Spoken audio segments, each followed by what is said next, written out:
When my body was about to give out under the Pope's pressure, he suddenly pulled it back. I could tell he was struggling with what to make of me. He asked me what other secrets I was hiding. He knew my talent for seeing attributes shouldn't have let me grow this fast. So I made a choice. I told him a half-truth. I said my attribute points increase once a week, not once a year. That was enough to shock him. He quickly did the math. 52 points a year, at minimum an S-rank talent.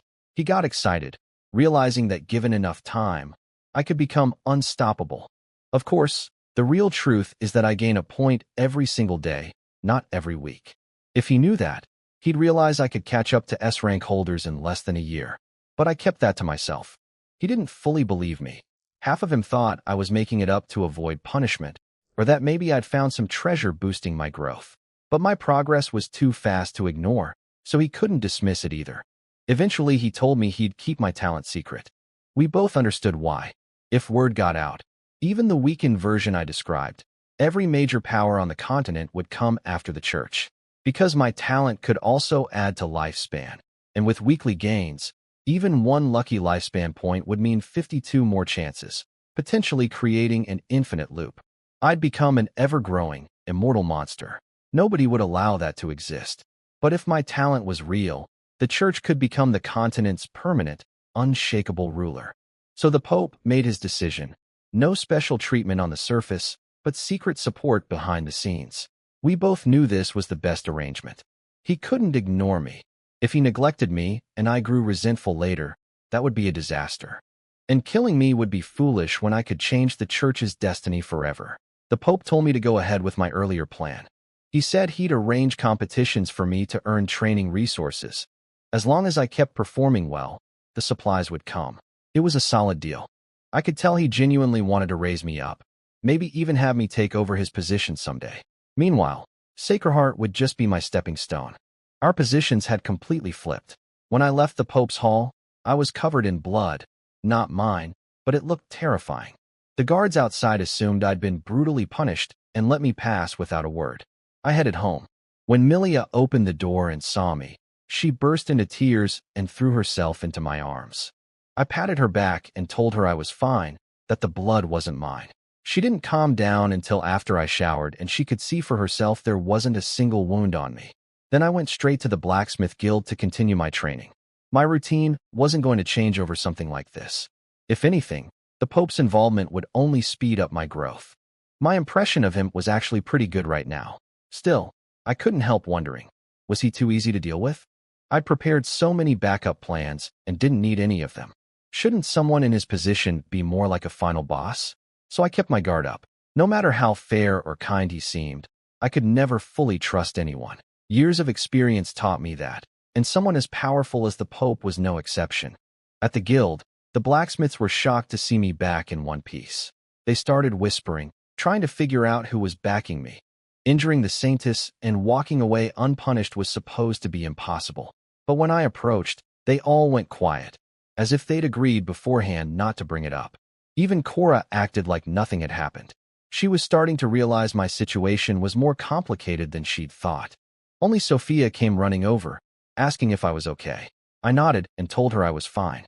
But right then, something clicked. When the Pope mentioned he'd find ways to get resources to me, I instantly thought of Sophia. She was the Pope's person, planted beside me from the start. So much for the beautiful girl randomly striking up a friendship. It was all arranged. I wasn't going to expose her, though. I could use her too, feeding the Pope some false information through her. My biggest problem right now was that I was growing way too fast, far beyond what any normal genius should manage. So going forward, I planned to only show part of my abilities. If the truth came out, it would make a lot of people want me dead. In fact, some already did. I brushed off Sophia's concerns and went back to forging.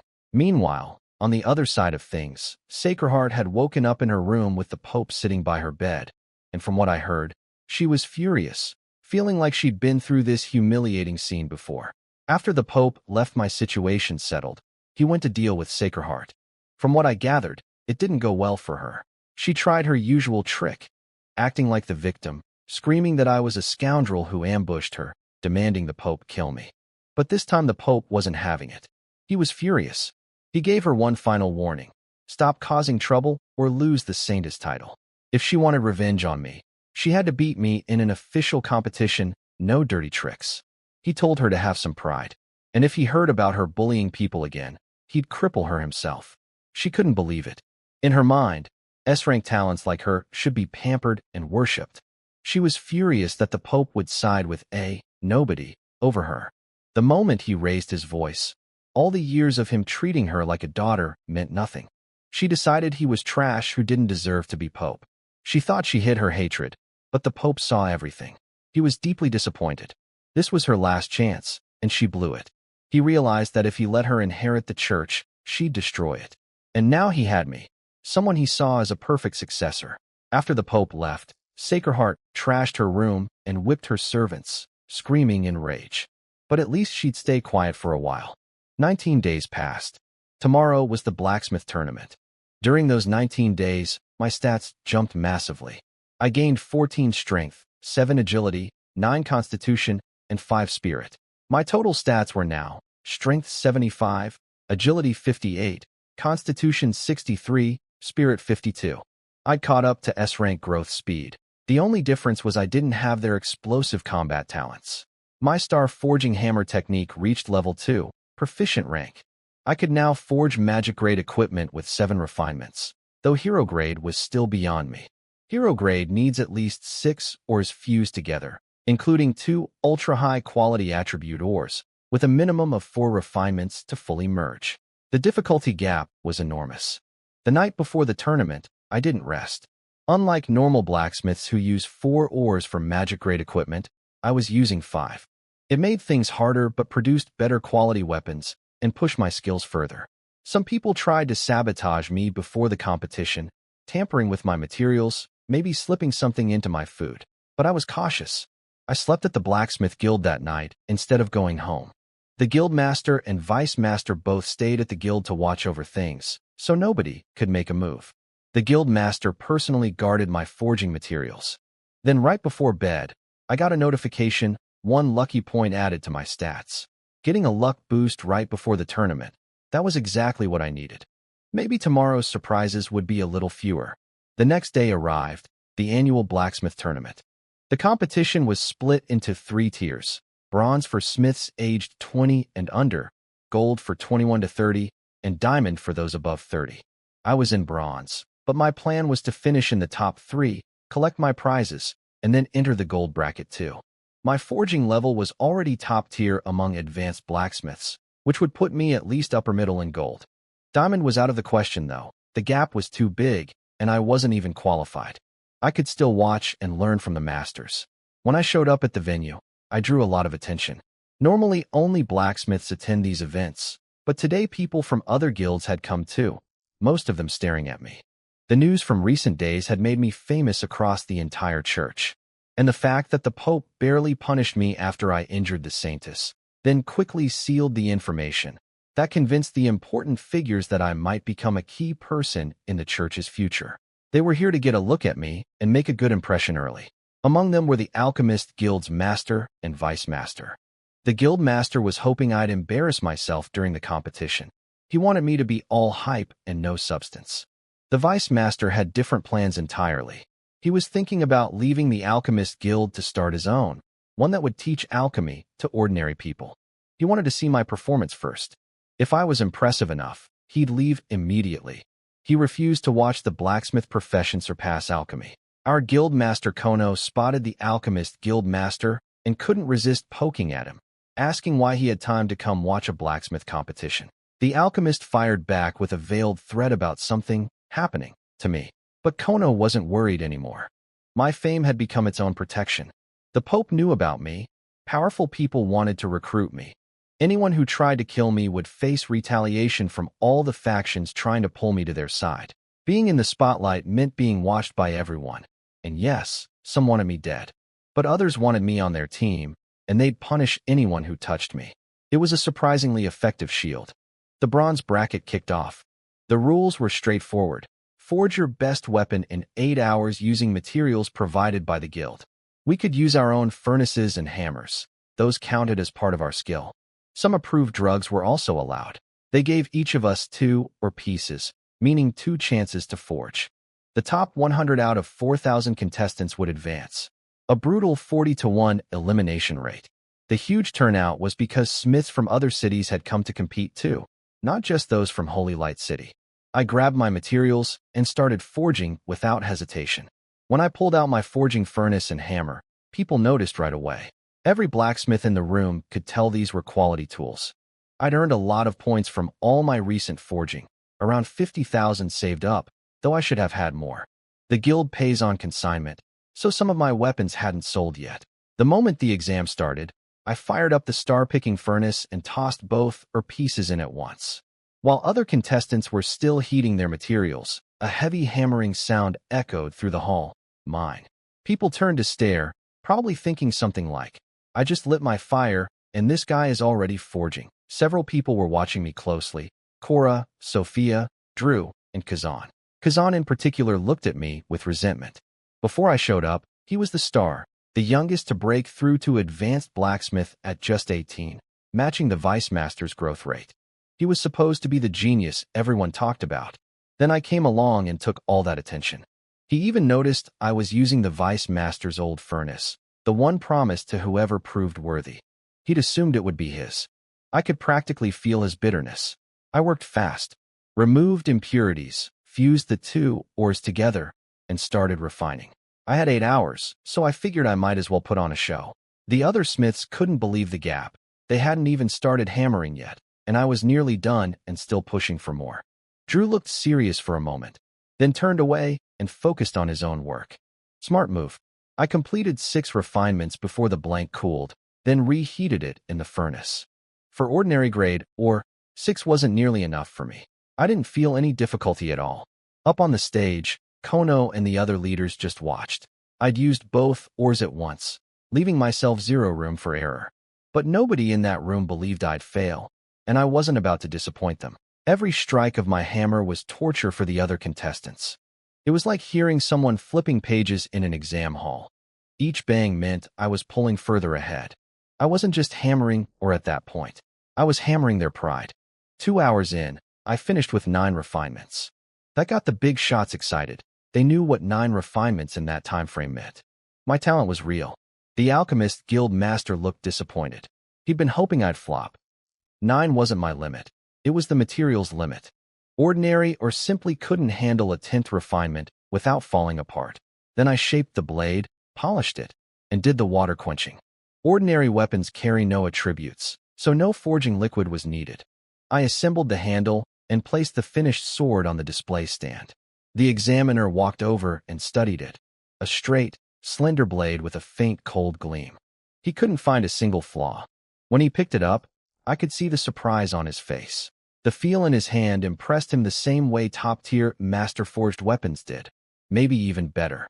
A lot of smiths overlook how a weapon feels to hold, but it matters enormously. He swung it a couple of times. Smooth and balanced, not too light, not too heavy. Then came the sharpness test, cutting through special bark rope that's extremely tough, the kind ordinary blades struggle with. The examiner rushed over to the rope for the sharpness test. He swung my sword down, and the tough bark rope was sliced clean through in one cut, a perfectly smooth edge. He held the blade up and stared at it, clearly amazed. I could tell he wanted to buy it on the spot. Then came the strength test.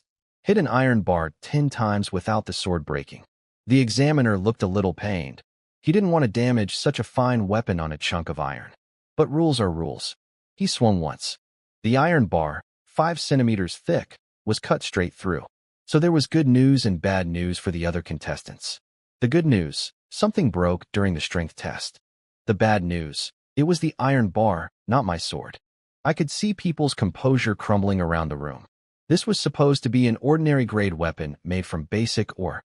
But under my hands, it had surpassed ordinary grade entirely. It was stronger than some fine quality weapons, just without any attribute bonuses. The examiner didn't even bother with the remaining 9 strikes. His testing tool was destroyed. He announced I'd passed, barely containing his excitement. After that I headed to the rest area and watched the other contestants for a while, but I quickly lost interest. Their techniques were rough. Most just swung their hammers without carefully observing the ore or controlling their force. Only a handful showed decent skill, and even they were well below my level. This bronze bracket was like a children's league for me. Still, the first place prize was an extraordinary flame, even if it was the lowest tier. I was curious what it would feel like to use one. From what I'd read, mastering an extraordinary flame meant no more fuel needed for forging, plus massive boosts to efficiency, success rate, and weapon strength. I glanced toward the guild leaders and noticed that the guild master, vice master, and a bunch of other important people were all staring at me. At their level, they could read skill across professions, and everyone could see how strong my technique was. The examiner's face when he'd held my sword. That kind of joy couldn't be faked. My weapons were already selling at 10 to 20% above other weapons of the same grade, and people gladly paid it. The feel in the hand was part of it, but also the appearance. My sense of design was far ahead of other smiths my age. Even the simplest sword, I'd adjust the proportions and add small details that made it look a tier above everything beside it. For just a slight markup, buyers got something that looked and felt dramatically better. Even the examiner was now probably planning to buy one of my swords, not to fight with, just to collect. With nothing else to do, I pulled out a book and started reading. Thanks to my high-spirit stat, I could memorize things in a single read. That feeling of absorbing knowledge instantly and seeing through problems at a glance, it was incredible. Meanwhile, Kazan was on his fourth refinement, determined to match my 9. He glanced my way, probably expecting some dramatic moment where our eyes would meet across the arena. But the reality was, I wasn't even looking at the arena. I was reading my book, completely unbothered. Apparently, that set Kazan off. He got so angry that when he pulled out his heated blank and swung his hammer down, he hit way too hard. The ore shattered into pieces. His hammer head was too small to cover the whole blank, so when he slammed down with full force, the edges flew everywhere. He just stood there, frozen. Everyone glanced over, including the guild leaders, but then went back to their own business. Nobody laughed. They just didn't care. Drew was especially unimpressed. He'd once considered Kazan a rival, but after seeing this, not anymore. The thing is, Kazan could have recovered. If he'd gathered the fragments and forged something decent, his skill was enough to make the top 100 even with a flawed product. But he spent the entire 8 hours stuck in his own head, doubting himself, and never submitted anything. I'd been a little curious about him at first, but after watching him fall apart over one mistake, I shook my head. Too fragile. And of course, he saw me do it. Something in him broke further. He couldn't even get my acknowledgement. Vice Master Gugong noticed and apparently planned to give him some counseling later. The examiner announced the results. 2,465 contestants passed the first round. Not surprising. It was just ordinary weapons with 2 chances. Guildmaster Kono frowned at that number, though. Every contestant here had at least a beginner blacksmith certification, yet so many still failed. Forging isn't like alchemy. If you're serious, you should pass. Then came the second round collision test. They paired swords against each other. The weaker one gets eliminated. My sword went first, matched against a plain-looking blade. The moment they clashed, my sword cut straight through the other one like slicing a radish. Round after round, same result. My sword crushed everything it faced. Cora, Sophia, and Drew performed well too. Their blades shattered every opponent on contact. The examiners had clearly already identified the top 100. The collision rounds were mostly for showing the audience it was fair. Once the top 100 were decided, the announcement came. Tomorrow would be round 2, using fine-grade materials this time. Again, 2 portions each. As I left the arena, Sophia and Cora caught up to me. Behind us, Kazan stood alone on the field, watching me walk away until I disappeared from sight. Gugong appeared beside him and told him his mentality was terrible. He had the skill to make the top 100, but threw it away over one small mistake. After the competition, Cora and Sophia walked with me, showering me with compliments and complaints. Sophia couldn't believe how fast I'd improved, saying she'd thought she had a shot at winning, but now it seemed impossible. Cora was annoyed too, grumbling that they never should have let her brother teach me the star forging hammer technique. She elbowed me hard in the stomach to make her point. It actually hurt. The girl hit like a hammer herself. Then she tried to put me in a chokehold to demonstrate her grappling skills. We stopped messing around when a middle-aged man approached us. I recognized him from earlier. He'd been sitting next to Vice Master Gugong during the competition, so I figured he was someone important. Cora and Sophia greeted him as Master York. He introduced himself to me as the Vice Master of the Alchemist Guild and said he wanted to get to know me. I told him I'd actually taken alchemy classes before, but had no real talent for it. I'd only learned to identify some herbs and do basic potion mixing. That seemed to interest him. He started asking me strange questions, like whether I thought ordinary people with no talent could learn alchemy. I thought about it and said yes. They could learn to identify basic herbs and make simple potions, even if they'd never go deep into the field. At least they wouldn't be helpless when they found herbs in the wild. Then he asked whether pushing alchemy education to the general public was realistic. That's when I started to sense what he was really after. This man wanted to change the entire system. I understood the situation. If alchemy wanted to survive long-term, mass education was the only path. So I gave him an idea that went further than what he was expecting. I told him people didn't have to master just one discipline. Someone without great talent in forging or formations could study alchemy on the side. Instead of searching for dedicated alchemy students, why not encourage people to learn multiple skills? I called these people composite talents. York went silent for several minutes, just standing there thinking. Cora, Sophia, and I waited awkwardly. Then he suddenly burst out laughing. He loved the concept. He said it could even become an entirely new profession and asked me what I'd call it. I thought for a moment. The answer came naturally. Master York, how does alchemist sound? He repeated the word, paused, then started laughing even harder. Yes, that's exactly what it should be called. York wanted to keep talking, but Guild Master Kono came over looking suspicious and told him to stop bothering us since we had a competition tomorrow. York backed off but told me he'd adopt my suggestion and come find me again later. After he left, Kono asked what we'd discussed. I had nothing to hide, so I told him everything. The idea about composite talents and the name, alchemist. He was impressed, especially by the composite talent concept. I could tell he was starting to wonder if York was planning to leave the Alchemist Guild entirely, though the idea seemed too bold for him to fully believe. As I walked away, I could feel Kono watching me, probably wondering what was really going on inside my head, how I'd come up with something like that so casually. York apparently went straight home and started preparing to quit the Alchemist Guild and create a new Alchemist Guild. He was even thinking about giving me an honorary position. When I got home, I didn't rest. The day's competition had been too easy. I was still full of energy, so I trained instead. Milia saw me and got worried. I hadn't told her my results, so she assumed I'd lost and was upset. She wanted to comfort me, but didn't dare interrupt. So she went to the kitchen and put extra effort into making dinner. During training, I heard the notification, critical hit. All 4 base attributes increased by 1 point. That lucky point I got yesterday was already paying off. At dinner, I told Milia to sit and eat with me. She was surprised and thrilled. Over time, she'd realized I never treated her like a servant, more like a little sister. That's why she felt so relaxed around me.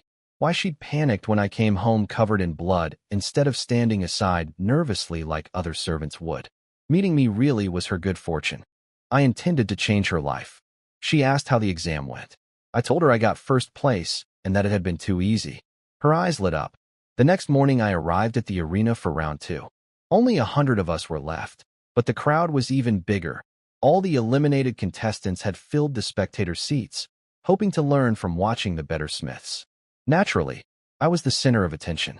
I glanced at the VIP section and saw most of the guild leaders were still there. Didn't these people have anything better to do? Then again, in a world where personal strength was everything, most guild masters barely handled administrative work. They only stepped in when something major happened. So yes, they really were that free. The second round started. This time we were forging fine-grade weapons, a real step up from yesterday. The leaders up on stage knew this round would actually show my true level. Yesterday's ordinary materials were too easy.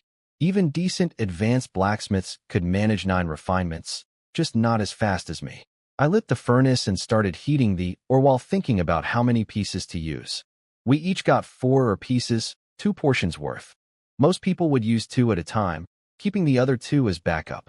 I hesitated for just a moment, then decided to throw all 4 in at once. When I dropped the 3rd piece into the star-picking furnace, I could see the leaders' expressions change. They couldn't believe I was using every piece of ore on a single weapon, leaving 0 margin for error.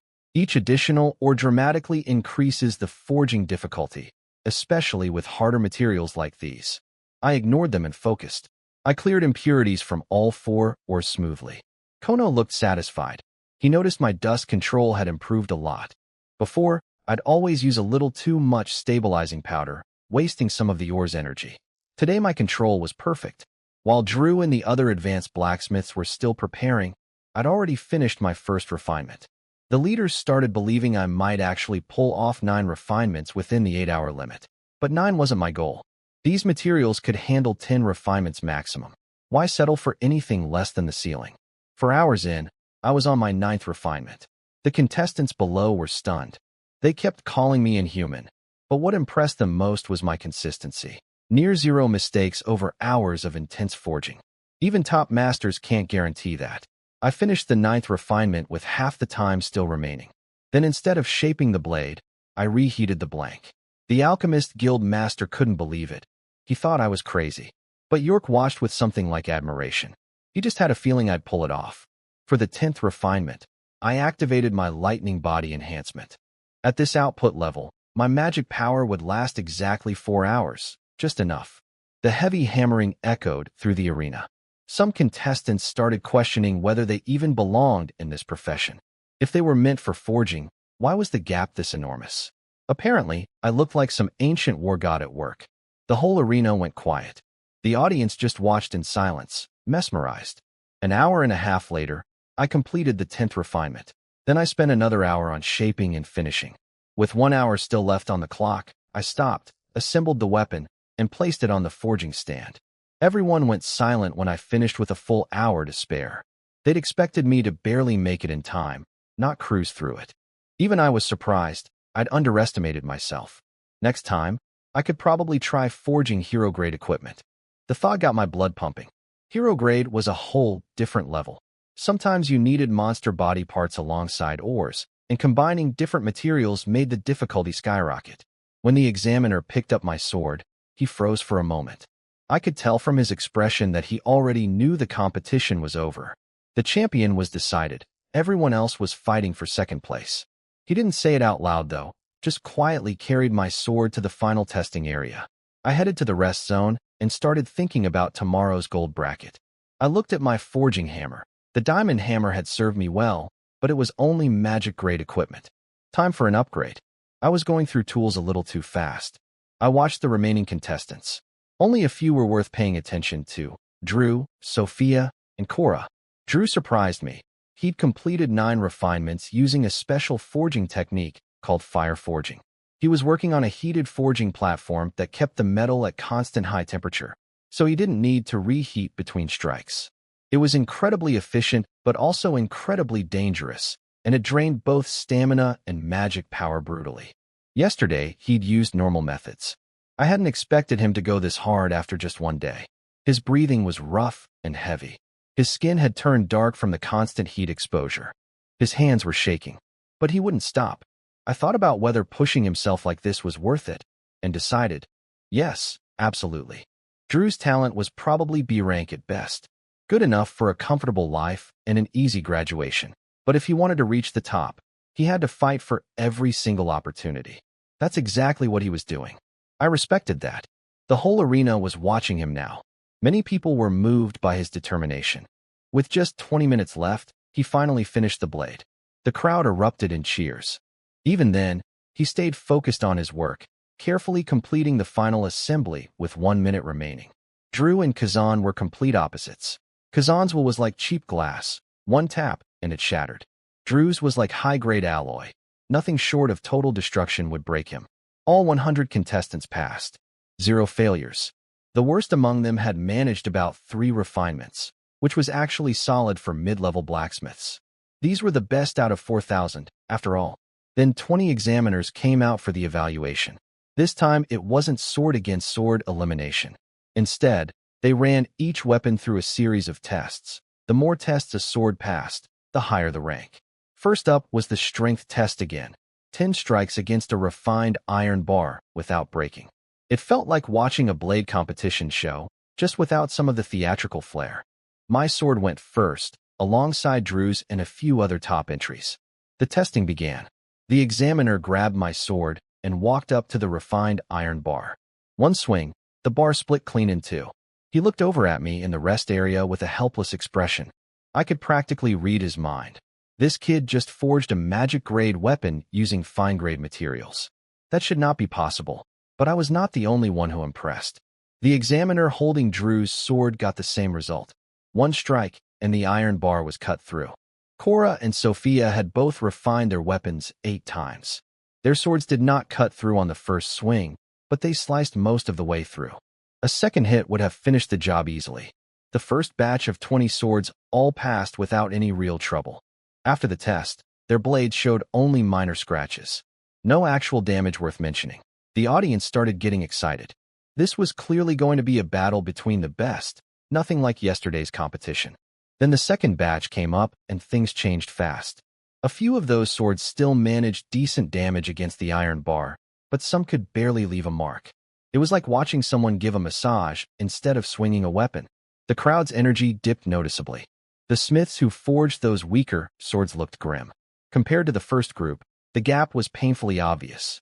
But those second batch swords turned out to be decent after all, because from the third batch onward, blades started curling at the edge. The fourth batch had widespread chipping and bending.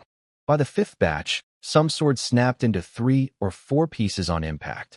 Watching this play out felt like watching a demonstration of the distance between genius and average. Under the same conditions, at the same age or younger, the talented ones could achieve things ordinary people could not even dream of. The gap was almost cruel. The guild leaders up on stage were not surprised. In this world, most competitions looked like this. The difference between the best and the rest was always enormous. Next came the second strength test. Yes, that is right. The first 3 rounds were all strength tests. That was the brutal part of this evaluation. After 3 rounds, roughly 90% of the weapons would be eliminated. The second test used mithril. In this world, mithril is not some soft fantasy metal. It is a super hard substance. This time they started testing from the weakest swords first. The 20 worst swords went up. On the first strike, a third of each blade broke off. Second strike, more broke. Third strike, even more. The test required surviving 5 hits, but not a single one of those 20 swords lasted that long. The following batches were not much better. Blades shattered, edges crumbled, metal bent, and cracked. Every kind of failure showed up. When the full round was done, only weapons refined 6 times or more managed to survive. My sword and Drew's sword both cut through the mithril. It was thin mithril, nothing compared to the iron bar in terms of thickness, but the difficulty was still higher because of how hard the material was. Then came the third strength test. This time, the weapons only needed to survive a single strike. That sounds easy until you hear what the target was made of: refined gold, a metal far stronger than mithril. Even though the bar was extremely thin, many contestants swallowed hard when they saw it. They knew their weapons were good, but probably not good enough. I was curious too. My weapon was definitely above normal magic grade in strength, but could it actually cut through refined gold? I was not completely sure. They started from the bottom again. The swords that had survived 6 refinements hit the refined gold and shattered instantly. A sharp cracking sound rang out, making everyone behind them more nervous. One after another, the same result. Sword after sword broke on contact. Finally, they reached a sword with 7 refinements. When it hit the refined gold, a small chip flew off the blade, but the sword itself held together. It did not break. The owner of that sword let out a deep breath. As long as it survived, he passed. With only 4 weapons left untested, mine, Drew's, Sophia's, and Cora's, that meant he had secured at least 5th place no matter what happened next. 5th place would not earn an extraordinary flame, but it probably came with some decent reward. I could see him trying to convince himself of that. The examiner looked at him with approval, then picked up the next sword. It was Cora's. When she saw that her sword was chosen before Sophia's, she froze for a second. That meant the examiners considered her weapon slightly weaker than Sophia's. In their eyes, Cora ranked below her rival. I noticed her fists tighten. Cora liked to act like she was just at the academy to have a good time, but that was not the whole truth. As Kono's younger sister, she was actually extremely competitive when it came to forging. She did not want to lose to anyone her age. Behind the scenes, she worked incredibly hard. She often stayed in the forging room all night, practicing alone for hours. With her brother's guidance and lessons from top masters, her skills had grown fast. She was already among the very best young smiths around. But being among the best was not the same as being the best. Despite having solid talent and putting in tremendous effort, she always ended up near the bottom of this elite group. I could see how much that bothered her. The frustration was written all over her face.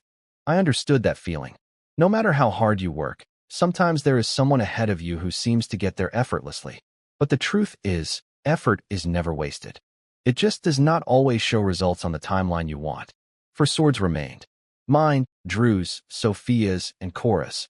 The real test was about to begin, and I was genuinely excited to see how my weapon would hold up against refined gold. This was the kind of challenge that made forging worth doing. The examiner swung Cora's sword against the refined gold. A tiny curl appeared at the edge of her blade, barely visible, but it was there. For most people that would count as an excellent result. But I could see how much it hurt Cora. She wanted perfection and did not get it.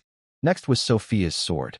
The examiner struck the refined gold, and her blade came away completely undamaged. Not even the slightest curl. Both weapons had been refined 8 times, but Sophia's control during forging was clearly better than Cora's. Cora smiled and congratulated Sophia, but anyone paying attention could tell she was faking it. I noticed Kono watching his sister from the stands. He sighed, but did not seem worried. He knew Cora well enough to understand she was tough. She would not fall apart over a small setback. She would adjust and come back stronger. Then came Drew's sword. The examiner took a deep breath and swung hard against the refined gold. Drew's blade showed 0 damage. Instead, a small nick appeared on the refined gold itself. Drew exhaled with relief. He knew his final refinement had been rushed because of the brutal time pressure, so he had been nervous about whether his weapon could actually damage refined gold. Turns out his worry was unnecessary. Now only my sword remained. Everyone in the arena knew what the final question was. Could my 10 refinement fine-grade weapon actually cut through refined gold? The examiner picked up my sword. I could see he wanted to test it immediately. There was no time to admire the craftsmanship. He raised the blade and brought it down in a flash of white light. My sword sank deep into the refined gold. When the dust settled, the bar was hanging together by the thinnest sliver of metal. One more fraction of force, and it would have split completely. The examiner froze. I noticed something, though. Because the grip on my sword felt so natural and comfortable, he had instinctively put more power into his swing than intended. He caught himself at the last moment and actually pulled back some force. That meant the strike that nearly cut through was actually weaker than it should have been. The result was not entirely fair to me. He glanced at me with a guilty look. I could tell he was relieved my weapon performed well enough despite his mistake. He decided to keep the whole thing to himself. But plenty of experienced people in the audience had noticed the brief hesitation in his swing. Kono initially suspected someone had bribed the examiner to sabotage my score. But since my weapon still nearly cut through the refined gold even with reduced force, that proved its power was genuine regardless. I sighed. Still could not cut clean through. I noticed the examiner's pause too, but honestly, I felt the bigger issue was my own skill level. There was still room to improve. I would keep training. Drew stood up suddenly, staring at the result with wide eyes. His sword had only scratched the refined gold, but mine had nearly sliced it apart. The gap between us was visible to everyone in the arena. The Alchemist Guild Master watched all of this with a dark expression. Now he could clearly see my true level. I was far more talented than Kono had been at my age. A genius like me absolutely could not be allowed to keep growing. He stood up and left the arena, his eyes carrying a dangerous glint. He had made up his mind to find a way to get rid of me. If I kept developing, the Blacksmith Guild surpassing the Alchemist Guild was only a matter of time. And once I left the academy, my growth would become even more terrifying. But people like him were the minority. Most of the important figures watching today wanted to get closer to me. Their thinking was simple and practical.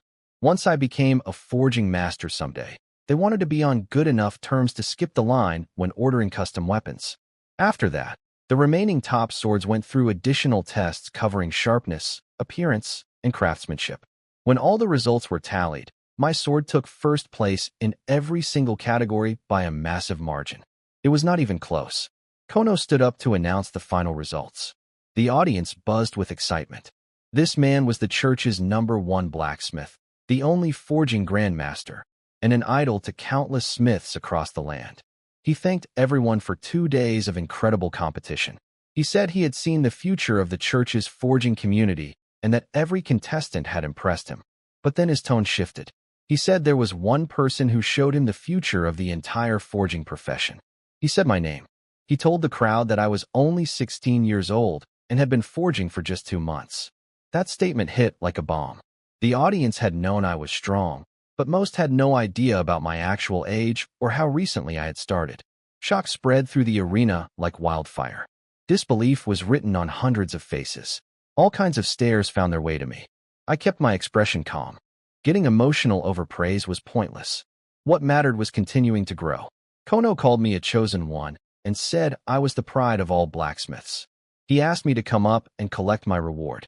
I walked onto the stage. The crowd noise was overwhelming, but I blocked most of it out and focused on what Kono was holding. It was a special glass bottle containing a blue-purple flame that danced and flickered inside, alive with energy. He told me it was an extraordinary flame ranked 84th overall, called the Thunderstorm Rage Flame. He said it matched my attributes perfectly and should suit me well. I looked at the flame inside the bottle. Blue and purple light reflected off the glass, casting strange shadows across my hands. This was what I had been waiting for. With an extraordinary flame, I would no longer need fuel for forging. My efficiency and success rate would jump dramatically. Weapon strength would increase too. This single reward could push my forging ability to an entirely new level. The flame seemed to pulse faster as I held the bottle, almost like it recognized me. Maybe that was just my imagination. Or maybe the lightning affinity between us was real.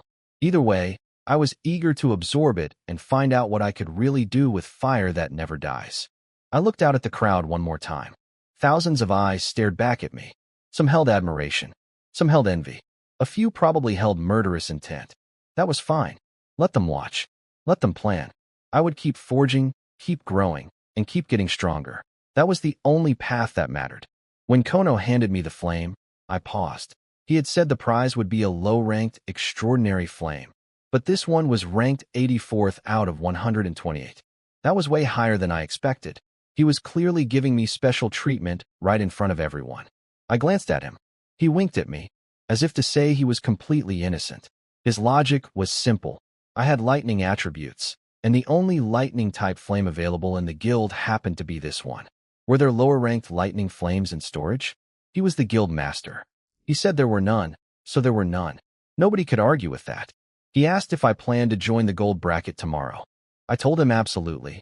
I wanted to see how I measured up against older smiths. Then he asked if I would try absorbing the flame tonight. I said yes.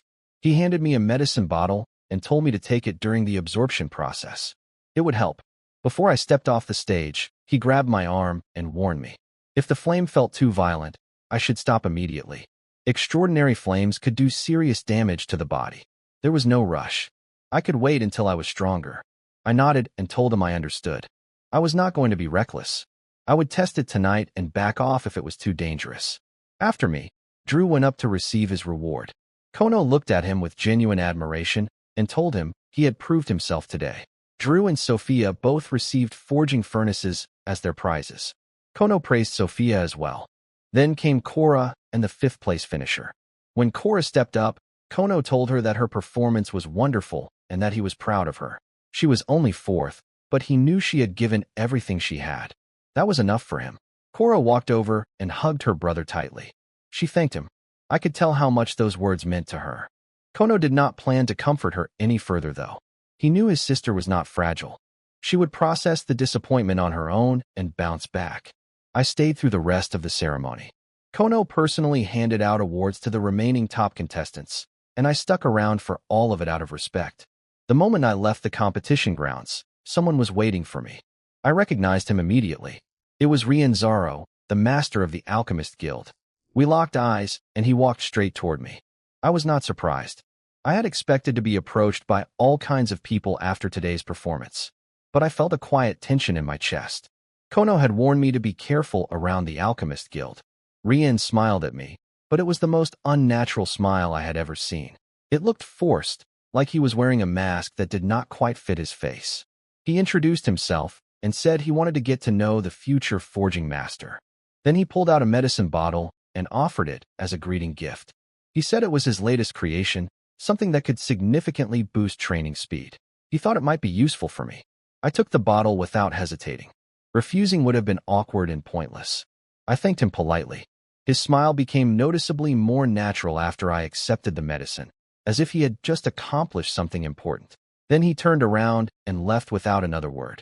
That exchange was seen by York, who came rushing over with urgency written all over his face. He asked me what the guild master had said. His tone was sharp, almost aggressive, which caught me off guard. I told him Rien had given me a bottle of medicine as a greeting gift, supposedly to help with training. York went quiet for a moment. I could see the gears turning behind his eyes. He was thinking about something that clearly troubled him. What I did not know at that time, but would learn later, was the full story behind Rien. He was actually an S-rank talent holder, and his talent gave him extraordinary ability in alchemy. He had dominated the field for years. But his talent came with a severe side effect, an extreme, almost pathological need to be the best at everything. He had to be first. He had to be unbeatable. He could not accept anyone threatening his position. Years of unchallenged success had fed that compulsion until it consumed him completely. The person he used to be, someone who simply loved improving his skills and pushing the boundaries of alchemy, was gone. In his place stood a man who was arrogant, controlling, and convinced that everything he did was justified. When I first became famous at the academy, nobody had actually wanted to move against me. It was Rien who planted that idea. He was the one pushing others to see me as a threat that needed to be eliminated. The reason was almost absurd in its simplicity. I reminded him of himself. Just like him, I had arrived at the academy and immediately shaken the entire church with my talent. The difference was that he had taken over half a year to achieve what I managed in weeks. And I had surpassed Kono, who Rien considered just an ordinary person playing at being a guild master. My talent terrified him because I was the one person he believed could actually surpass him. Only someone this similar to him could pose a real threat. So he decided I had to be removed. Not because I had done anything to him. Not because of any real conflict between us. Simply because my existence challenged his belief that he was untouchable. He needed to protect his alchemy empire, and in his twisted mind, killing a 16-year-old boy was a perfectly reasonable way to do it. Yerk knew all of this. He understood Rien's psychology better than almost anyone. That was why he had rushed over the moment he saw us talking. Now he was standing in front of me, struggling with a decision. Should he tell me the truth about Rien? Should he warn me that the bottle of medicine in my hand might not be what it seemed? I watched Yerk's face shift through several expressions. Something was clearly wrong. The medicine bottle suddenly felt heavier in my hand. I had accepted it casually, thinking it was just a political gesture from a rival guild leader trying to build goodwill. But York's reaction was making me reconsider. I had already learned one important lesson since arriving at this academy.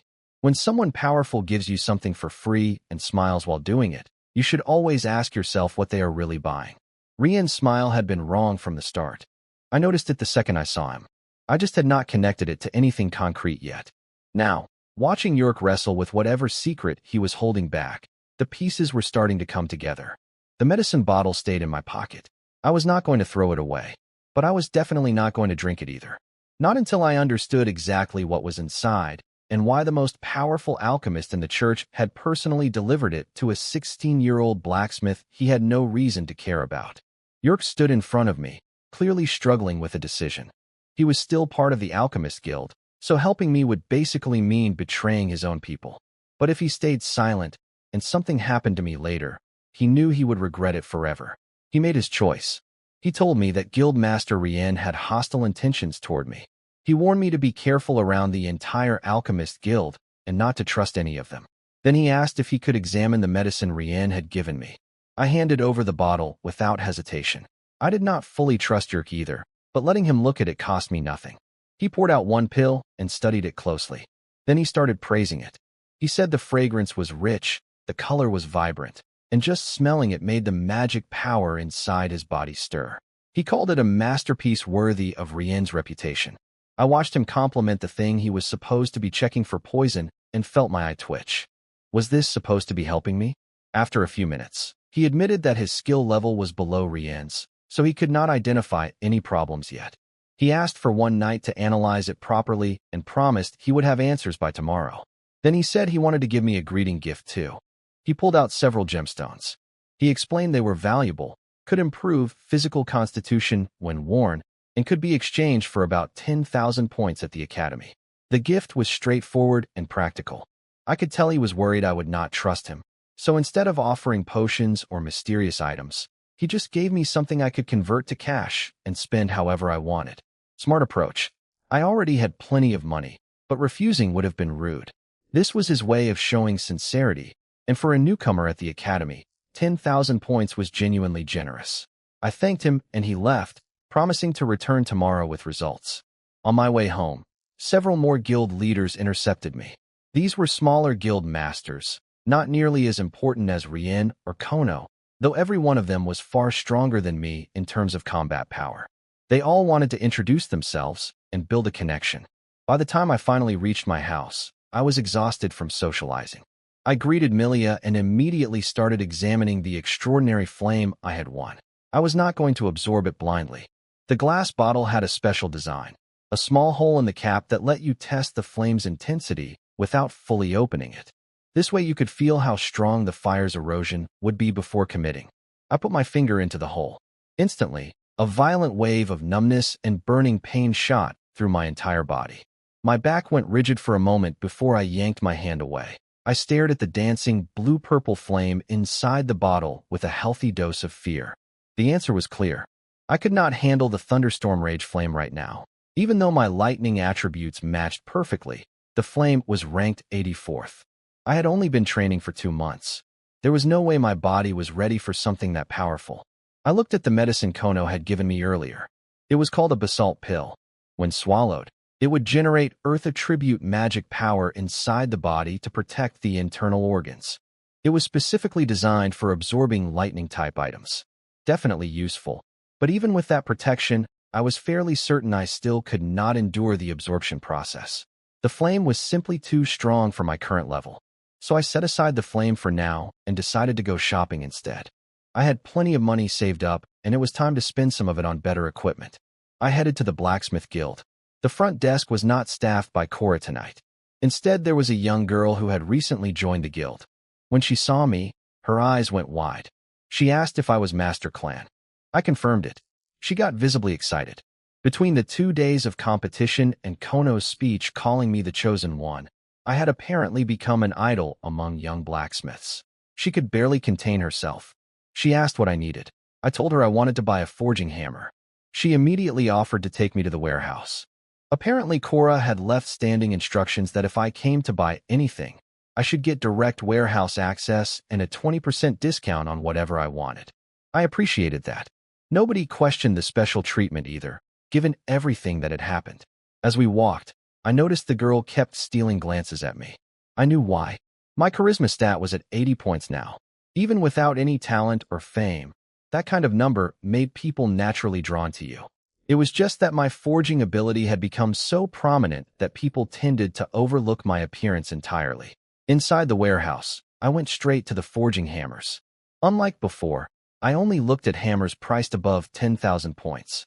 My old diamond hammer had served me well, but I had outgrown it. I needed something that matched my current abilities. It did not take long to find what I wanted. My eyes locked onto a weapon called the Purple Thunder Diamond Hammer. The price was exactly 30,000 points. What caught my attention were the 4 enchantment properties listed on it: precision, power, lightning attribute enhancement, and mastery. That was unusual. Hammers in this price range normally only had 3 properties. 4 was rare and suggested there was something special about this particular weapon. 3 of the 4 properties were basic enchantments, nothing extraordinary on their own. But the lightning attribute enhancement was a genuinely powerful property. Combined with the other 3, this hammer would be a massive upgrade over my current tool. The lightning enhancement would synergize with my attributes perfectly, and the precision and mastery properties would help with the finer aspects of forging that became critical at higher levels. I stared at the hammer, already imagining how it would feel in my hand. 30,000 points was a serious amount of money, but I had enough. And in this profession, your tools were part of your strength. A great blacksmith with a mediocre hammer was like a swordsman with a dull blade.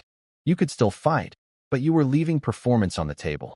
The question lingering in my mind was simple. Why did this hammer have 4 properties instead of 3? Was it a manufacturing anomaly? A hidden flaw that added an extra property as compensation?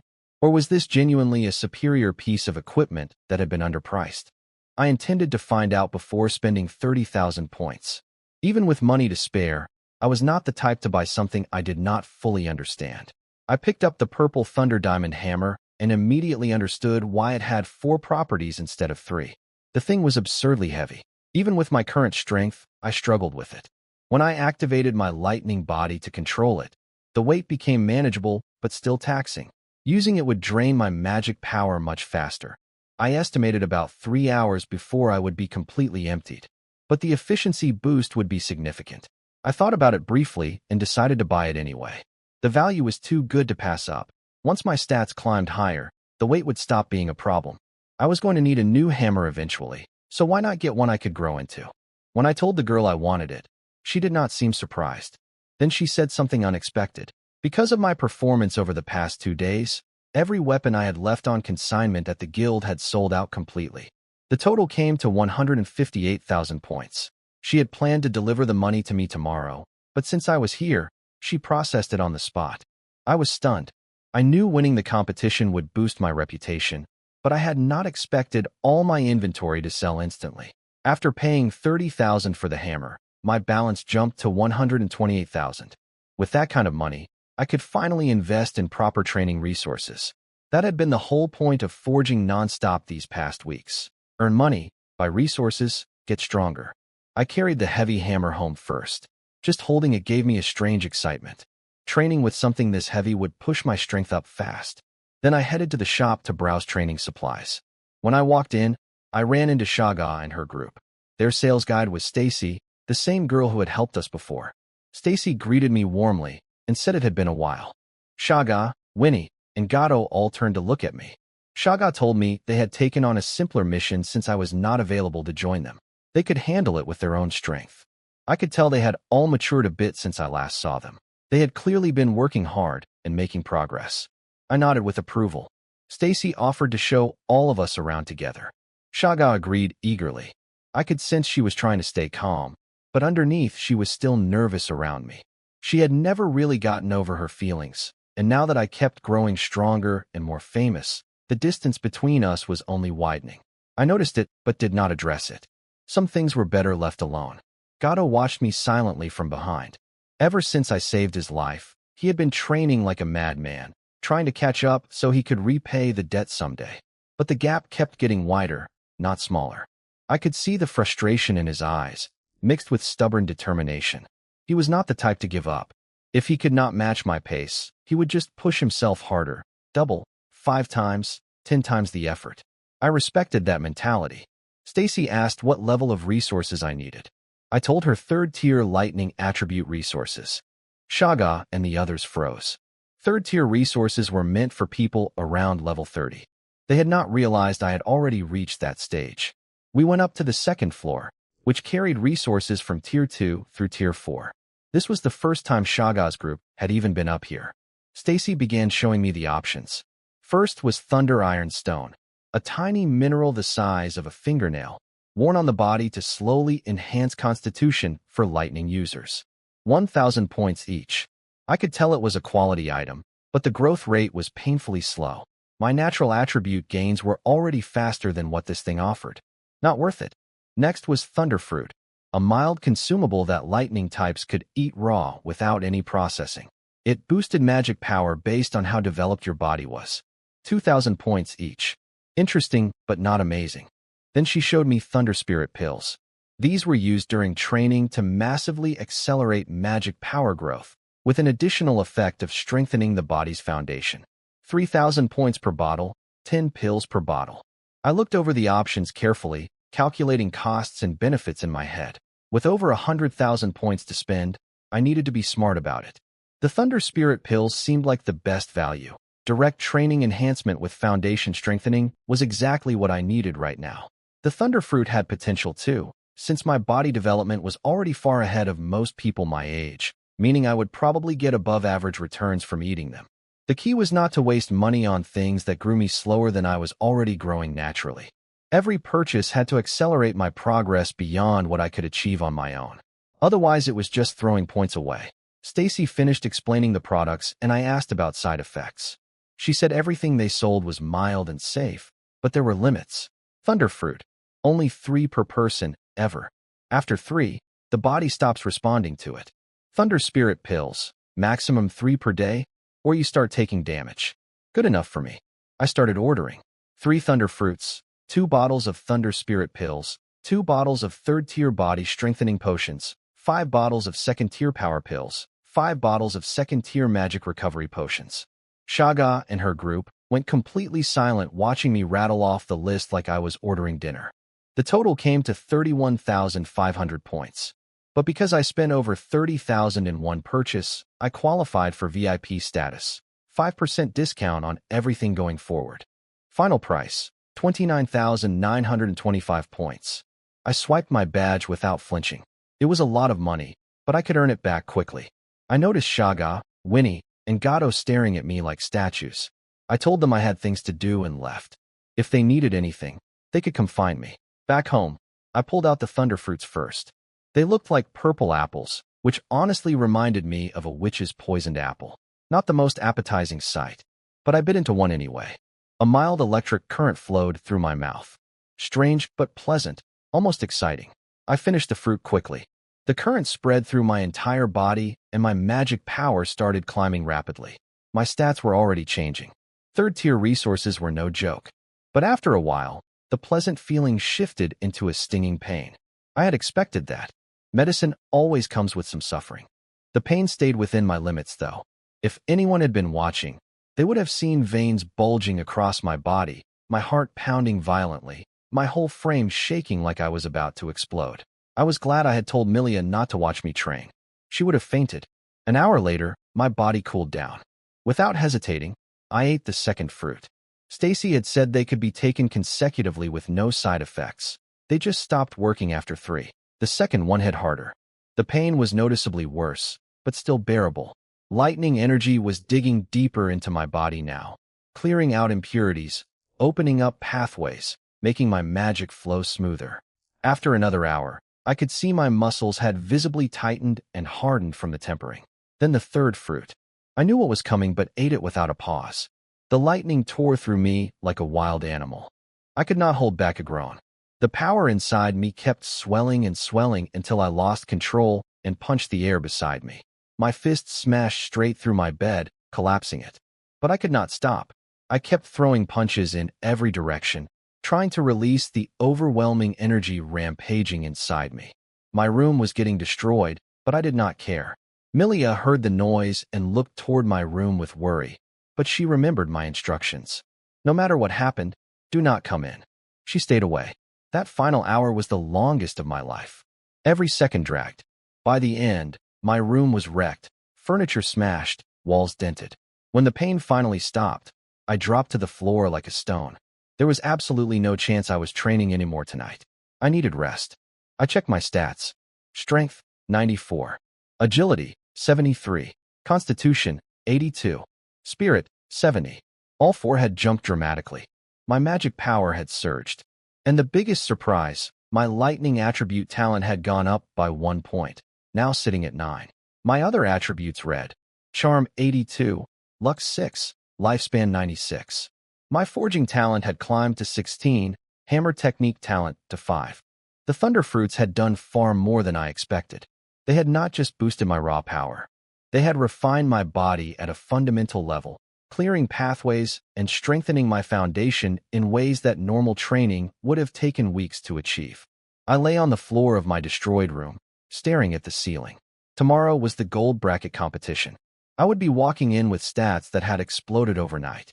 The purple Thunder Diamond Hammer was waiting for me too, and with my strength now at 94, it would not feel nearly as heavy as it had earlier tonight. Everything was accelerating. My growth, my resources, my connections, my enemies. The Alchemist Guild Master wanted me dead. The Pope was secretly backing me. York was investigating a possibly poisoned medicine bottle. Sophia was reporting my movements.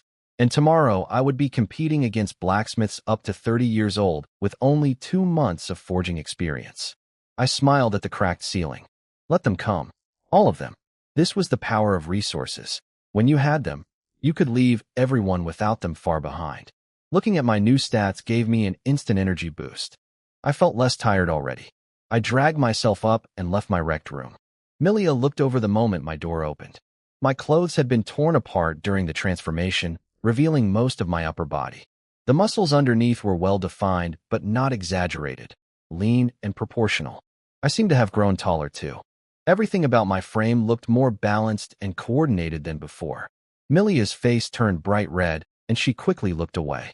I told her to heat up some bath water. She rushed off to prepare it. The house the church provided had decent amenities, including a bathtub with a small heating magic circle built in. You just fed it a little magic power, and the water warmed right up. Magic really did change daily life. Once the water was ready, I stripped off my ruined clothes and sank into the tub. The moment my body hit the warm water, I felt the tension melt away. The exhaustion that had been crushing me faded by half, almost instantly. Milia placed clean clothes and 2 drinks nearby without being asked. I told her I would be about 30 minutes and asked her to prepare food. Half an hour passed in what felt like seconds. I reluctantly climbed out, dried off, dressed, and headed to the dining area. The moment I bit into the first piece of meat, I stopped chewing. Something was different.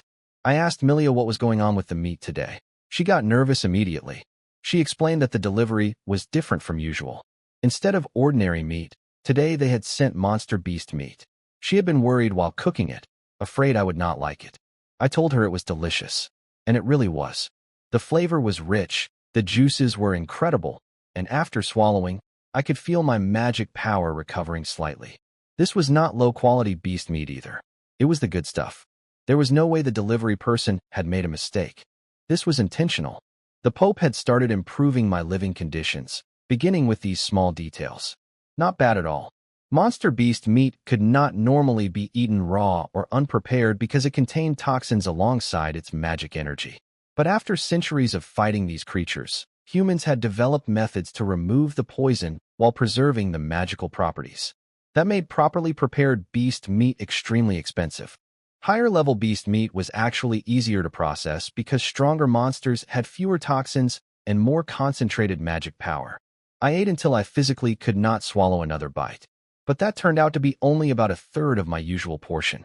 The magic energy in the meat was so dense that it filled me up completely in a fraction of the normal amount. One more mouthful, and everything would have come back up. I told Milia to try the leftover meat herself. It was genuinely good, and eating it regularly could strengthen her body and extend her lifespan. Then I remembered and came back to tell her to only cook a third of the usual amount from now on. I simply could not finish more than that. She nodded and took a curious bite. Her eyes lit up immediately. She could taste the difference too. Back in my room, I stared at the destruction I had caused. The bed was collapsed, furniture was smashed, and there were dents in the walls. I had completely forgotten about the mess.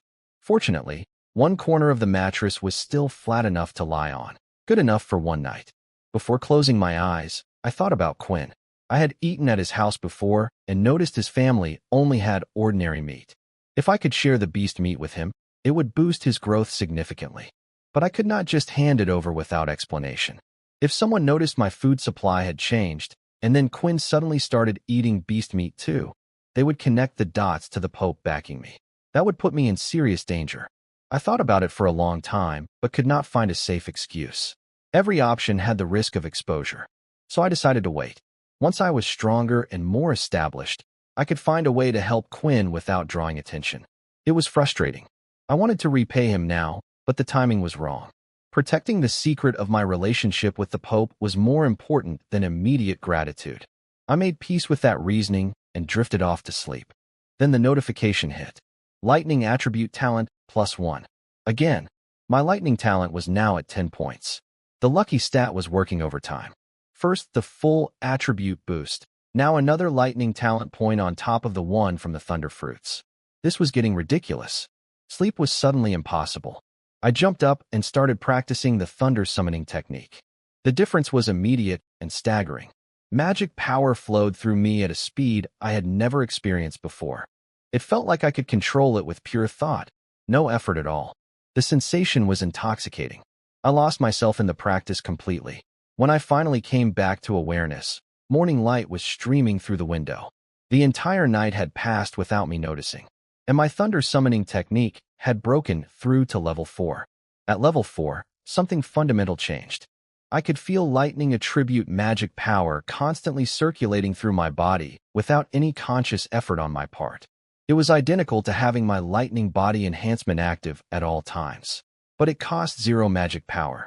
The lightning body had become a permanent passive ability for me now.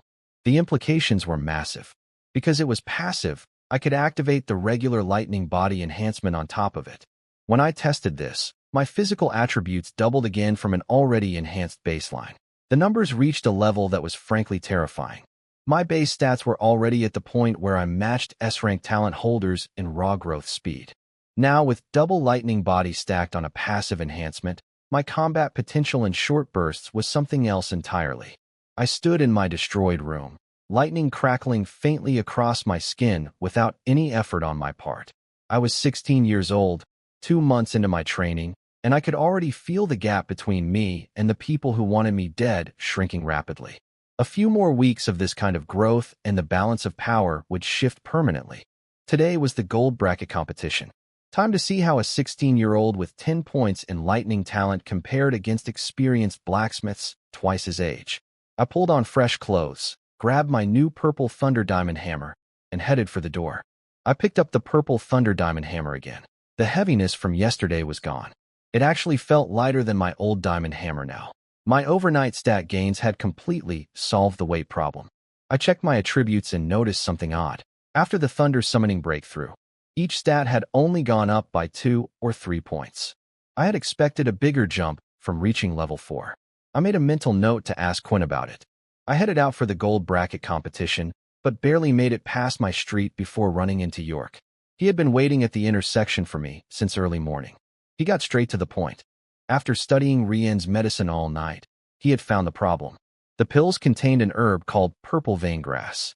In small doses, it genuinely helped with training and boosting strength. But in larger amounts, it was extremely addictive. Even level 60 powerhouses could not control themselves once hooked. The symptoms included hallucinations, convulsions, and fainting. If you kept consuming it, the toxins would accumulate and start eating away at your internal organs. The good news was that the amount in Rien's pills was not enough to cause instant severe addiction. It would only create a mild dependency. But I could see the full picture clearly. Once I finished the bottle and started craving more, Rien would have me exactly where he wanted me. He would control the supply and move to the next phase of whatever plan he had. Anger surged through me. I had never provoked Rien. We had not even met before yesterday. Yet he was already trying to destroy me without a word of explanation. Fine. If that was how he wanted to play it, I would not forget this. York suggested I not take the pills, but instead sell them individually. 1 pill at a time would cause no harm to anyone, and I could make decent money from it. I laughed and thanked him. We parted ways at the intersection, both carrying new worries. I arrived at the arena and spotted several familiar faces in the audience. Shaga and her group were there. I waved and Winnie waved back, so enthusiastically her hand looked like a fan. Then I noticed Quinn sitting in a corner, trying to hide. He had clearly snuck in to watch me compete, but did not want to seem like he cared. I spotted him immediately and walked over. He started scrambling internally, probably preparing some excuse for why he was here. I called his name. He tried to play it cool, then gave up and admitted he was curious about the forging competition. Then his expression changed suddenly. He stared at me with disbelief. He asked if my thunder summoning technique had broken through. I confirmed it and told him that was actually what I wanted to talk to him about. He went quiet for a moment. I could tell the news hit him hard. He was only at peak level 4 himself, and he had been practicing for years. He had expected me to need a few more months at least. He guessed my question before I asked it. He knew I was wondering why my stat boost from the breakthrough felt smaller than expected. He explained that over the next month, my stats would continue rising by a small amount each day, similar to today's gain. When I did the math, that meant roughly 60 to 70 points added to each attribute over a month. That was an enormous total gain. Quinn told me something else that stuck with me. He said that from this point forward, I was no longer an ordinary person. He could see how drastically the thunder summoning technique was enhancing me, and this was only a basic lightning technique. In the future, if I learned more advanced lightning methods, my power would grow even further beyond what anyone could predict. He was right. The thunder summoning technique was not even a high-level method. The reason I seemed so overwhelmingly powerful compared to people my age was simply my ridiculous growth speed. Most of my peers were still stuck on level 1 of their techniques, or had not even started properly. I was already at level 4. That gap made me look invincible, but it was really just a head start. The real power would come later, when I had techniques worthy of my talent. The reason I progressed so much faster than others, even with a mid-level technique, was my approach to training. Most people just grinded mindlessly in one direction. I would stop periodically, review what I had just done, and adjust if anything felt off. I refused to continue down a wrong path. It might not look like the fastest method, but it was incredibly stable. No wasted effort, no backtracking, no irreversible mistakes. The gold bracket had about 2,000 contestants, far fewer than the 4,000 in bronze. That seemed strange since the academy had been running for years, producing graduates constantly. But the death rate at the academy was horrifyingly high, and many people who survived ended up leaving the blacksmith profession entirely. The middle generation had been gutted by attrition. If the blacksmith guild ever became the top guild, that problem would fix itself as more people stuck with the craft. Looking at these competitors, I grew cautious. Just watching them, I could feel how strong they were. Every single one had steady, determined eyes, as if each believed they could win the whole thing. This was nothing like bronze. The rules were different too. We still used officially provided materials, but this time we chose our own from a selection of magic-grade crafting materials. If we passed this round, the next one would require forging hero-grade weapons. I was genuinely curious whether I could manage that. The time limit was 24 hours instead of 8. That made sense. Magic-grade forging was exponentially harder, and 8 hours would not let anyone show their real abilities. I picked my materials and fired up the star-picking furnace. In bronze, my equipment advantage had been massive. Today, not so much. Some contestants pulled out furnaces ranked even higher than mine. These were people 10 or 15 years older than me with decades of accumulation. Among them were mostly advanced blacksmiths, a good number of full blacksmiths, and 5 forging masters. Even Guildmaster Kono was technically young enough to compete, but chose not to. As a grandmaster, he had nothing left to prove. The audience was the largest yet. Drew and Sophia had also entered the gold bracket. They knew they would not rank high, but any finish outside dead last came with rewards. Free money was free money. When the competition started, something shocked everyone. My forging speed was keeping up with the first tier of competitors. I was behind the 5 forging masters, sure, but I was matching the regular blacksmith stride for stride. Kono noticed and quickly figured out why. My stats had jumped overnight from the training resources I bought. The other guild leaders reached the same conclusion, but the ordinary spectators who did not understand resource-boosted growth were losing their minds. One day had passed, and I looked like a completely different smith. Not everyone was happy about the attention I was getting. One of the 5 forging masters was visibly irritated. He believed he should be the star of this competition, not some teenage upstart. He admitted I had talent, but thought this was not my era yet. His anger did not affect his hands, though. His technique stayed flawless even while he fumed. I ignored all of it and focused purely on my work. A quarter hour in, a large wave of blacksmiths, including me, began the first refinement almost simultaneously. 10 minutes later, first refinement done. 20 minutes after that, second refinement complete. A few smiths started falling behind. 40 minutes more, third refinement finished. More dropped off. 2 hours in, fourth refinement done. Half the blacksmiths had now fallen out of pace. I was still in the pack. For hours, fifth refinement complete. 7 hours, sixth refinement done. Normally by this point, I would have been struggling, but today felt completely different. My body was flowing with passive lightning energy, my stats had exploded overnight, and the purple thunder diamond hammer felt like an extension of my arm. I was still comfortable. Not tired, not strained. Just steady and focused. The audience started buzzing. They wanted to know how far I could go. If I kept pace until the very end, it would prove I already had the skill level of a top-tier blacksmith, at 16 years old with 2 months of experience. Kono watched me from the stands and figured I would probably surpass 7 refinements this time. He had apparently stopped comparing me to his younger self. He admitted I had surpassed him in forging ability. 12 hours in, I completed the 6th refinement. The first tier of competitors had started to separate by speed, and I was no longer the fastest among them. But with 24 hours total, I had plenty of time. I activated my lightning body to push faster and started the 7th refinement. Even though a 7 times refined magic-grade weapon was incredibly hard, my new hammer and boosted stats made it feel manageable. At hour 16, I finished the 7th refinement. 8 hours remained. I could feel that an 8th refinement was possible, but I was not sure I could finish in time. I looked ahead at the 5 forging masters. They had already completed 11 refinements and were resting, though I noticed they were all watching me. My speed had clearly shocked them. After a brief hesitation, I committed to the 8th refinement. I was not content being a chaser. For the past few days, I had been the best in every competition. Today, I was playing catch-up, and honestly, that feeling bothered me. I wanted to push further. Under the lightning body enhancement, my forging speed was blazing. But something else started happening that I did not notice at first. Kono spotted it from above. My movements were becoming smoother with every strike, as if the hammer and I were merging into one. My star forging hammer technique had quietly broken through to level 3, proficient mastery.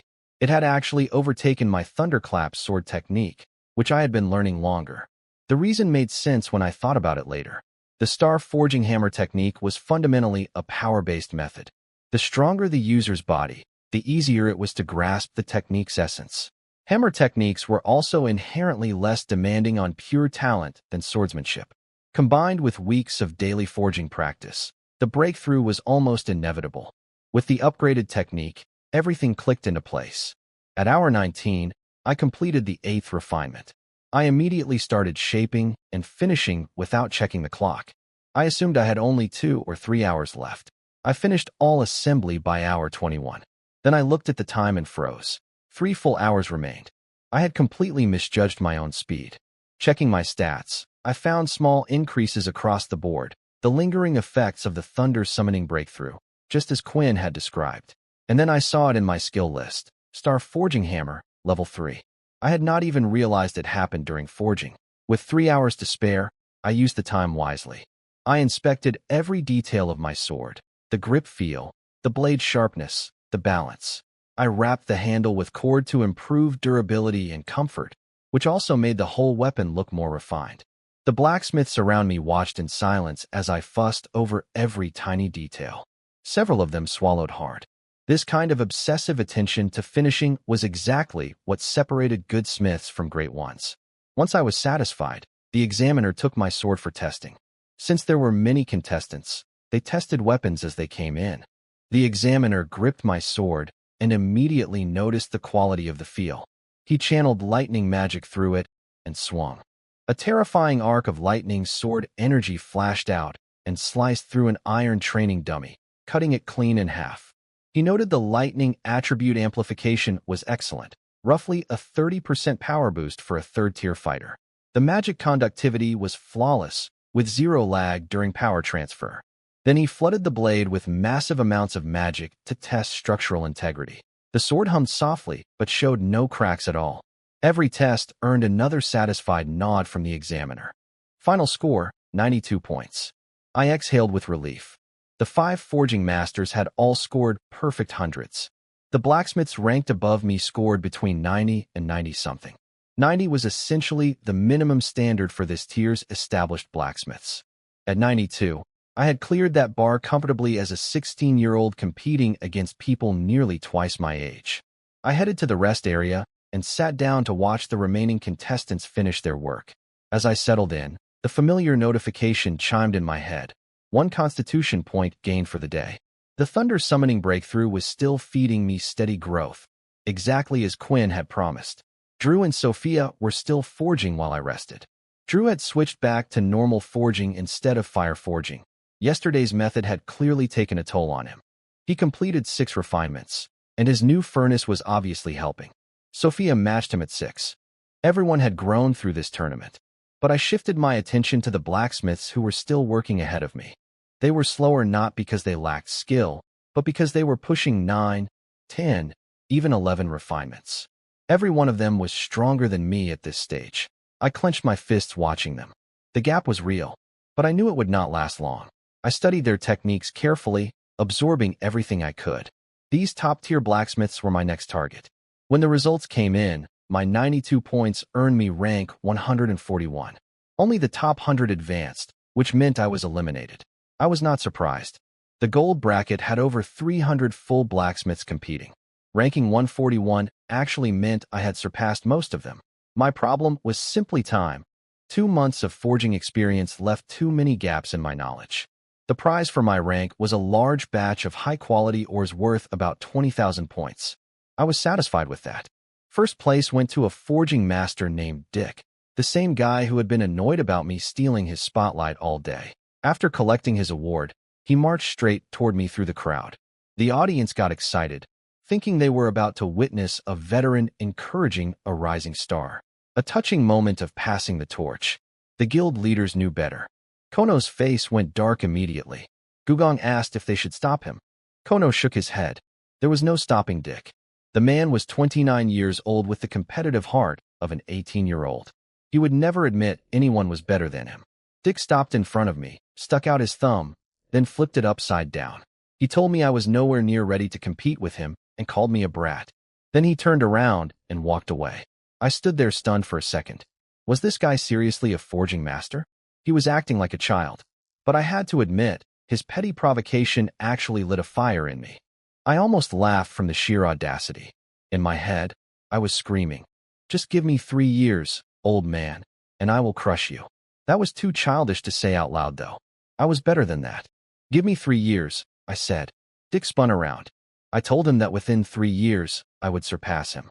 His eyes turned serious. The crowd was confused. What happened to the heartwarming generational moment? He scoffed and said 30 years would not be enough, let alone 3. He told me not to compare him to the weaklings I had been beating. I called him scared.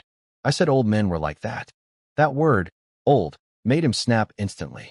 He accepted the challenge on the spot. 3 years. If I surpassed him, he would admit I was better and apologize. The promise of an apology from a forging master set my blood on fire. I told him 3 years, and we would see. He left. The audience did not know what to make of us. Some thought we were both idiots whose cool images had just shattered. But most were genuinely excited to see how the 3-year bet would play out. Over the next 5 days, I watched the remaining competitions. 2 days for the gold bracket finals, 3 days for the diamond bracket. As a spectator, I learned an enormous amount, especially from Diamond. Dick competed there too and showed his real abilities, successfully forging a glorious grade weapon. He only placed third because the guild master and vice master also entered, but third among diamond tier masters was still incredible. I talked trash about him in my head, but honestly, I learned a great deal from watching his techniques. During those 5 days, my stats continued climbing from the thunder summoning breakthrough. Strength gained 14, agility 12, constitution 11, spirit 15. The steady daily growth Quinn had described was adding up fast, and we were not even halfway through the month-long effect yet. After the forging tournament ended, I returned to my daily routine of training and forging. But a new event was approaching, the newcomer combat tournament. Winning first place there would raise my noble rank by 1 tier. My current rank of Viscount was already decent, but climbing higher was always welcome. My schedule was packed. Every day felt busy. Training had become my main priority now. Meanwhile, the Pope had seen my tournament results. Even though he already knew about my forging talent, my performance in the gold bracket apparently shocked him. He was starting to believe I could one day become a divine craftsman, someone capable of forging god-tier weapons. Each divine weapon would deepen the church's foundation and strength. The thought clearly excited him. He had already locked down information within the church to prevent my results from spreading. But he knew that was only a temporary measure. Other nations would find out eventually. It was just a matter of time. The Pope also decided I needed some real combat experience before the upcoming tournament. He was planning to arrange something for me. The next morning, I woke up and started my basic training. My daily sword swings had increased to 10,000 repetitions. I had forged myself a special heavy training sword to make each swing count more. With my improved physical stats, 10,000 swings with that weight was the perfect training load.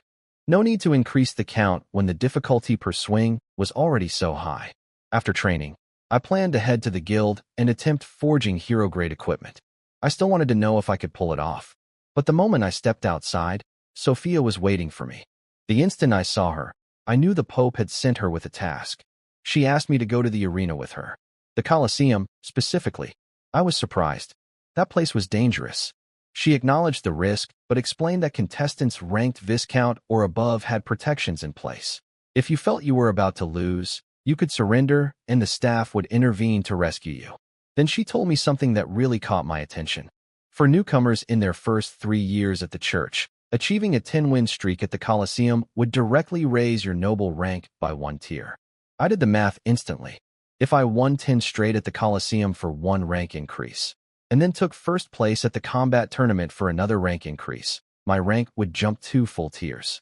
That would put me at Marquis, the same rank as Sacred Heart. I told Sophia I had always been interested in the Colosseum and just never had time before. She gave me a slightly exasperated look. She obviously knew about the incident with Sacred Heart that had happened there, but she did not bring it up. She simply agreed and said fighting magical beasts would also be excellent training for both of us. We headed to the Colosseum together. When we arrived, the manager recognized me immediately. I was the kid who had gotten into a fight with the Saintess and beaten her badly right here in this building. He had heard about my forging tournament results and my bronze bracket championship. He considered me a promising young talent. Despite the trouble I had caused last time, his impression of me was actually positive, so he did not give us any difficulty. He asked whether we were here to compete or watch. I thanked him for his help during the previous incident and told him we were here to compete. I asked about the rules. He explained that the format was simple. Fight a magical beast. Kill it, and you win. The beast's strength would be matched to the challenger's level. But first, I needed to take a level assessment. He pointed to a large testing stone nearby. I walked over and placed my hand on it, channeling a small amount of magic power into the surface. A faint white glow appeared, and then a number materialized in front of everyone. 27. The manager froze. Sophia froze. I could practically hear her brain short-circuiting. She had expected me to be around level 17 or 18. She had assumed my forging excellence came purely from talent, not raw power. But level 27 was absurd for a newcomer. That number should not exist among first-year students. It was completely outside the normal range. Now she was connecting the dots. My forging ability was not just talent. My ridiculous level was part of the equation too. Higher stats meant better control, more stamina, greater precision. Everything fed into everything else. The manager recovered from his surprise faster than Sophia did. He was a professional, after all. He had seen plenty of strong fighters come through these doors. But even he had to admit that a newcomer at level 27 was exceptional. I asked him what tier of beast my first fight would involve. Based on my level, a second-tier magical beast seemed like the appropriate match. Second-tier beasts were dangerous creatures that could kill careless fighters easily. But with my current stats and abilities, I was confident I could handle one. My passive lightning body enhancement was running constantly now, and I could stack the active version on top of it for short bursts of overwhelming power. The real question was not whether I could win one fight. It was whether I could win 10 in a row. A 10-win streak meant 10 consecutive battles against increasingly difficult opponents. The beasts would get stronger as the streak continued. By fight 7 or 8, I would probably be facing creatures that matched or exceeded my own level. By fight 10, I might be up against something genuinely terrifying. But that was exactly the kind of challenge I needed. The combat tournament was coming up, and I had almost no real fighting experience. My training consisted of sword swings and technique practice, but I had never fought a prolonged battle against a deadly opponent who was actively trying to kill me. Sparring with other students did not count. Magical beasts fought with pure instinct and zero hesitation. They would not hold back or follow tournament rules. Every fight would be a life-or-death situation with genuine stakes. Sophia seemed to be thinking along similar lines. She had combat experience that I lacked, and this trip was clearly designed to fix that gap. The Pope wanted me battle-tested before the tournament, not just strong on paper. I looked at the arena entrance. Behind those gates, beasts were waiting. Creatures bred and captured specifically to test the strength of the church's warriors. Some had been responsible for killing dozens of students over the years. The survival rate at this academy was horrifying, and the Colosseum was one of the reasons why. Mistakes here were paid for in blood. But standing at the entrance, I felt no fear, only anticipation. My body was humming with lightning energy, my stats were climbing daily, and I had a hammer technique that had just broken through to the next level. I was not the same person who had walked through these doors weeks ago and stumbled into a confrontation with Sacreheart. I was stronger now, and after today, I would be stronger still. That was the only direction that mattered. Forward and upward, no matter what stood in the way. 10 wins would come. The rank increase would come. And eventually, so would everything else I had been working toward since the day I arrived at this academy with nothing but a strange talent and a determination to survive. I turned to the manager and nodded. We were ready to begin. The manager told me he would arrange a second-tier beast for my first fight and to wait in the rest area. He said future matches would be scheduled a day or two in advance, with someone sent to my house to notify me. Sophia and I headed to the public rest area.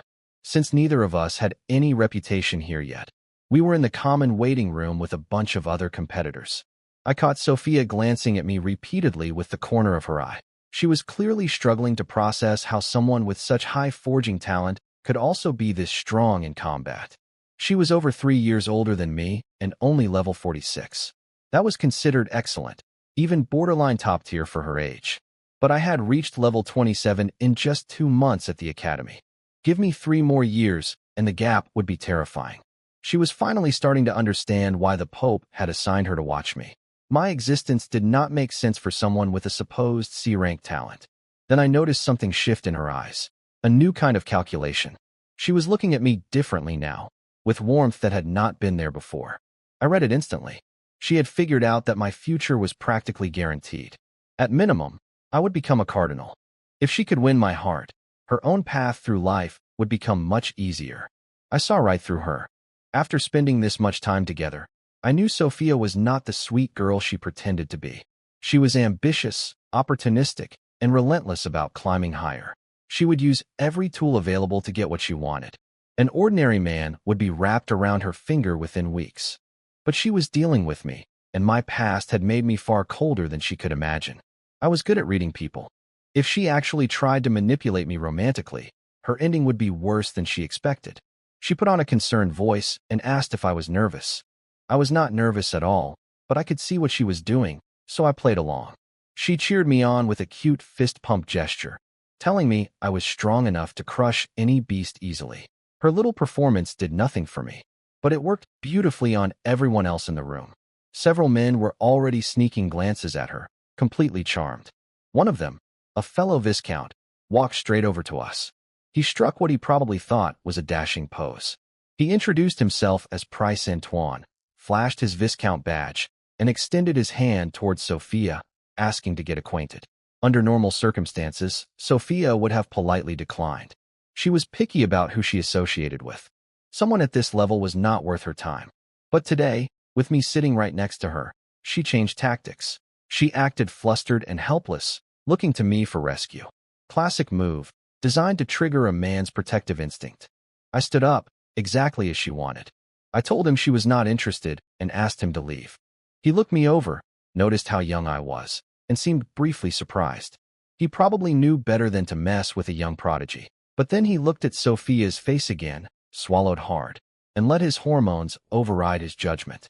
He asked me who I thought I was, standing in his way. The atmosphere in the room shifted immediately. He had calculated that no matter how talented I was too young to be a real threat. My level was probably low. He figured he could bully me now and leave the academy in 2 years before I ever got strong enough to retaliate. Sophia wore a worried expression on the surface. Underneath, she was thrilled. She was about to get a show. He started repeating his insult, but before he could finish the sentence, I kicked him square in the chest. The impact sent him flying across the room. His back slammed into the wall, and he crumpled to the floor. He sat there motionless, head down, completely still. The room went quiet. People were scared. Price had a decent reputation here, a 3-win streak at the Colosseum. And I had just knocked him out cold with a single kick. Or possibly killed him. He was not moving at all. After about 15 seconds, he coughed twice and slowly raised his head. The pain in his chest was clearly agonizing. He had at least 3 broken ribs from that one blow. He tried to stand and say something, but instead vomited a mouthful of blood onto the floor. He stared at the blood in disbelief. He was level 41. Even caught off guard, his body should have been far tougher than a normal person's. How could a kid this young generate that kind of force with a casual kick? He said later it felt less like being kicked by a person and more like being trampled by an elephant. I walked toward him. He was still standing there, frozen. I was not worried about consequences. Sophia would clean this up. The whole incident started because of her, and if the Pope found out I had gotten into trouble because of her scheming, she might get replaced. She would make sure this disappeared quietly. That was the one useful thing about having the Pope's spy by my side. She had strong motivation to keep me out of trouble, even when she was the one creating it. Sophia grabbed my arm and pulled me back, telling me to calm down and that the guy had learned his lesson. I pretended to cool off, but the truth was I had never been angry in the first place. I was just playing along with her little game. She had made her move, and now I wanted to see what she would do next. Think of it as entertainment to spice up my daily routine.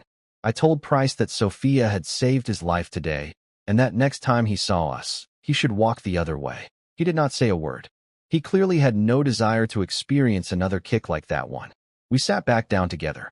Price stayed on the floor, playing dead, too scared to move. Sophia was actually happy about what had just happened. In her mind, my reaction proved that I cared about her. Why else would I get so heated on her behalf? She was thinking that with just a little more effort, she could have me wrapped around her finger completely. She had no idea how wrong she was. Soon a staff member came to find me. My match was ready. I stood up and followed him out of the rest area. Price finally dragged himself upright after I left. He was determined to watch my fight. He wanted to understand how a kid could nearly kill him with a single casual kick. He had convinced himself that I must be close to level 40 with some kind of strength-based talent. He also believed that if he had not been caught off guard, he could probably beat me in a fair fight. His injuries were the only reason he was not pushing for a rematch. That was what he told himself anyway. The staff led me to one of the smaller arenas. The main coliseum had one massive central stage, but surrounding it were numerous smaller fighting pits for lower-profile matches. Mine was in one of these side arenas, with a thin scattering of spectators sitting around the edges. I scanned my surroundings quickly, then focused forward. Sophia had followed to watch, and I noticed Price had found himself a corner seat too. Price was still trying to figure out my level. Based on the power of my kick, he estimated I was close to 40 with a strength-type talent. He could not imagine any other explanation for how much damage I had done to his body. Then my opponent entered the arena, and Price's entire theory collapsed. The beast they released was a second-tier savage black boar. That meant my level was in the 20s. The realization hit him like a second kick to the chest. The kid who had nearly killed him was not even level 30. He was not some hidden high-level fighter. He was just a 20-something newcomer with freakish power. Price wanted to scream. A few spectators were looking at me with interest, though not because of my age or level. It was my appearance. The thunder summoning technique had been refining my body daily in subtle ways. My charm stat was now at 83. Tall, well-proportioned, broad shoulders tapering to a narrow waist, pale skin, and absurdly long legs. The overall effect was apparently quite striking. Several people in the stands were staring and whispering. I ignored all of it. When I saw the savage black boar, I kept my expression serious. I knew without question that this beast was no match for me, but I refused to let that knowledge make me careless. A lion uses its full strength even when hunting a rabbit. This was a life-or-death arena, not a training exercise. Overconfidence killed people. I had one life, and I was not going to lose it to something as stupid as underestimating an opponent. But then something unexpected happened. The moment the boar locked eyes with me, it went completely still. The creature that had been thrashing and snorting with rage just seconds before suddenly calmed down. It started backing away slowly, its eyes fixed on me with something that looked unmistakably like fear. The crowd murmured in confusion. One person said the boar looked scared. Another argued that was impossible, suggesting maybe it just was not hungry. A third pointed out that these arena beasts were deliberately starved to the edge of madness before fights. Hunger was not the issue. Price and Sophia were both stunned. They had never seen anything like this. A single look from a human making a magical beast freeze with terror was not normal behavior, but it made perfect sense to me. Animals had survival instincts. The boar was smart enough to sense that I was a predator far beyond its ability to handle. No matter how hungry it was, its body was telling it to run. Pigs were actually very intelligent creatures. This one had correctly assessed the situation and chosen not to provoke me. The referee noticed what was happening, but did not stop the match. He seemed as confused as everyone else, but rules were rules. The fight would continue until one side won. Since the boar was not going to come to me, I went to it. I charged forward. The boar let out a terrified shriek, trying to scare me off with the sound. It did not work. I was not the kind of person who flinched at noise. I closed the distance in seconds. When I reached the boar, I drew my sword and swung once. A single clean horizontal slash. The 2-meter-long savage black boar, bones and all, was split perfectly in half. Blood sprayed across the arena floor. The entire venue went silent. That was it. One hit. Instant kill. A second-tier magical beast had tough outer hide that ordinary weapons could barely scratch. And I had just sliced through the whole thing like cutting paper. At my level, in my 20s, this should have been impossible. But my stats were far beyond what my level suggested, and my sword technique was leagues ahead of anyone my age. Raw numbers combined with refined skill created something that had no answer at this tier. The silence lasted several seconds before the referee found his voice. He announced my victory and advancement. I sheathed my sword and walked toward the exit without looking back. The Colosseum operated as a business. They needed to make money, which meant they would not let a strong fighter burn through all 10 matches in a single day. Their strategy was to identify powerful competitors, package them as star attractions, promote them, and use their fights to draw paying crowds. One devastating performance was exactly what they wanted for marketing purposes. I understood the system. They would schedule my next fight in a day or two, giving them time to spread the word about the newcomer who split a boar in half with one swing. That suited me fine. I had training to do between matches anyway. Every day my stats were climbing from the Thunder Summoning breakthrough, and I still had Thunder Spirit pills to use during practice sessions. By the time my 10th fight came around, I would be even stronger than I was today. Price sat in his corner, staring at the blood-soaked arena floor. He had watched a kid in his 20s do something that most fighters in their 40s could not. Whatever excuses he had been building in his head about surprise attacks and unfair advantages had just been demolished. I was simply stronger. There was no arguing with what he had just seen. Sophia met me at the exit with wide eyes and a carefully constructed smile. I could almost hear the gears turning in her head, recalculating my value upward yet again. I smiled back at her, letting her think whatever she wanted. As long as she was useful and the Pope kept feeding me resources through her, I was content to let this little game continue. When I came out of the arena, Sophia was looking at me with genuine admiration this time. Before, her interest had been calculated. Now there was something real mixed in. She had seen me split a beast in half with one swing, and that kind of raw power apparently triggered something deeper in her. She was the type of woman who was naturally drawn to strength. This only made her more determined to win me over, not just for a comfortable future anymore, but because she was actually starting to develop feelings. She asked if I had someone I liked. The question caught me off guard. Julia's face flashed through my mind. She had been a light in my darkest moment. I felt gratitude toward her, maybe a little warmth, but I would not call it love. It was hard to separate genuine affection from simple thankfulness when someone saved you at your lowest point. Sophia noticed me spacing out and immediately regretted asking. She could tell I was thinking about someone. That complicated her plans. Teenage boys could be fiercely loyal to their first feelings. But she was not discouraged. She figured she could handle a little competition. In her mind, no distant memory could stand against a present, persistent, beautiful woman working her charm up close every single day. She asked what I was doing next. I told her I was heading to the blacksmith guild to forge. She lit up and said she was going there too. I did not turn her down. I wanted to observe her next moves. Meanwhile, the Pope had already heard about everything that happened at the Colosseum. His shadow agent reported the incident with Price and also flagged Sophia's behavior. The shadow suggested replacing her since she appeared to be manipulating my emotions. The Pope considered it, and something sad crossed his face. He seemed to remember something painful from his own past. Then he decided to leave things alone. He said I would have to deal with matters of the heart eventually. If I got hurt and recovered from it, the experience would make me stronger. If I fell hard, even that would not necessarily be a bad thing. He told the shadow to keep watching and report anything unusual, then dismissed him. So the Pope was going to let Sophia play her games with me. Interesting. He was treating this as part of my education. I did not know about this conversation at the time, but I probably would have agreed with his reasoning. Emotional pain was just another kind of training. At the guild, I went straight into the forging room and attempted my first hero-grade weapon. The materials were rare and expensive, but my privileges covered the cost easily. I locked myself in for 22 straight hours. When I finally emerged, I had created a hero-grade sword refined 6 times. It was a single-handed blade with serrated teeth running along one edge, almost like a shark-tooth sword. The lightning attribute gave it a distinctive color scheme. I named it Thunder Fong because the jagged edge looked exactly like a row of teeth. The effects were incredible.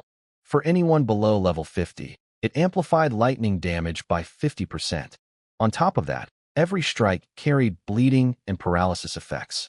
6 refinements was not a huge number for hero grade, but the enchantment properties were exceptional. A 50% damage boost was far above what most hero-grade weapons could offer. I spent additional time crafting a proper sheath for it. When I walked out carrying Thunder Fong, Sophia was waiting in the lobby. She had apparently sat there the entire time. The moment she saw me, she jumped up and asked how it went. I did not answer with words. I just drew the blade. The violent pulse of magic energy radiating from Thunder Fong told her everything she needed to know. Her eyes went wide with excitement. She asked what it was called. I told her the name and sheathed it again. Over the following days, I went to the Colosseum almost every day. By the 8th day, I had racked up 7 consecutive victories. My winning streak, combined with my appearance, had gotten me promoted to the main arena. They were seating audiences specifically to watch my fights now. The Colosseum had turned me into one of their star attractions, filling the stands with fans who came just for me. Sophia accompanied me every single day. She was always there before my fights, always waiting after. Her persistence was impressive, even if I knew exactly what she was doing. During this stretch, my stats exploded again. Strength gained 17, Agility 13, Constitution 16, Spirit 11. My current stats read: Strength 119, Agility 93, Constitution 116, Spirit 100. I had broken the 100 mark on 2 attributes and was approaching it on the others. My sword technique finally reached level 3 as well, Proficient Mastery. Both my hammer and sword skills were now at the same tier. At this point, my physical capabilities were comparable to a humanoid magical beast. Actually, my raw stats exceeded most beasts at my level by a significant margin. My body was growing faster than my magic power could keep up with, which was a strange problem to have.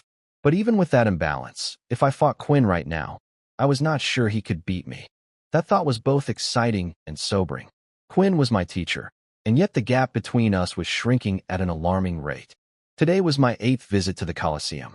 Because I was a first-year newcomer trying to complete the 10-win streak for a rank promotion, the rules dictated that each successive opponent had to be stronger than the last. My first fight had been a second-tier boar that I killed in one swing. The difficulty had been increasing steadily since then. Fights 5, 6, and 7 had actually required me to work for the win.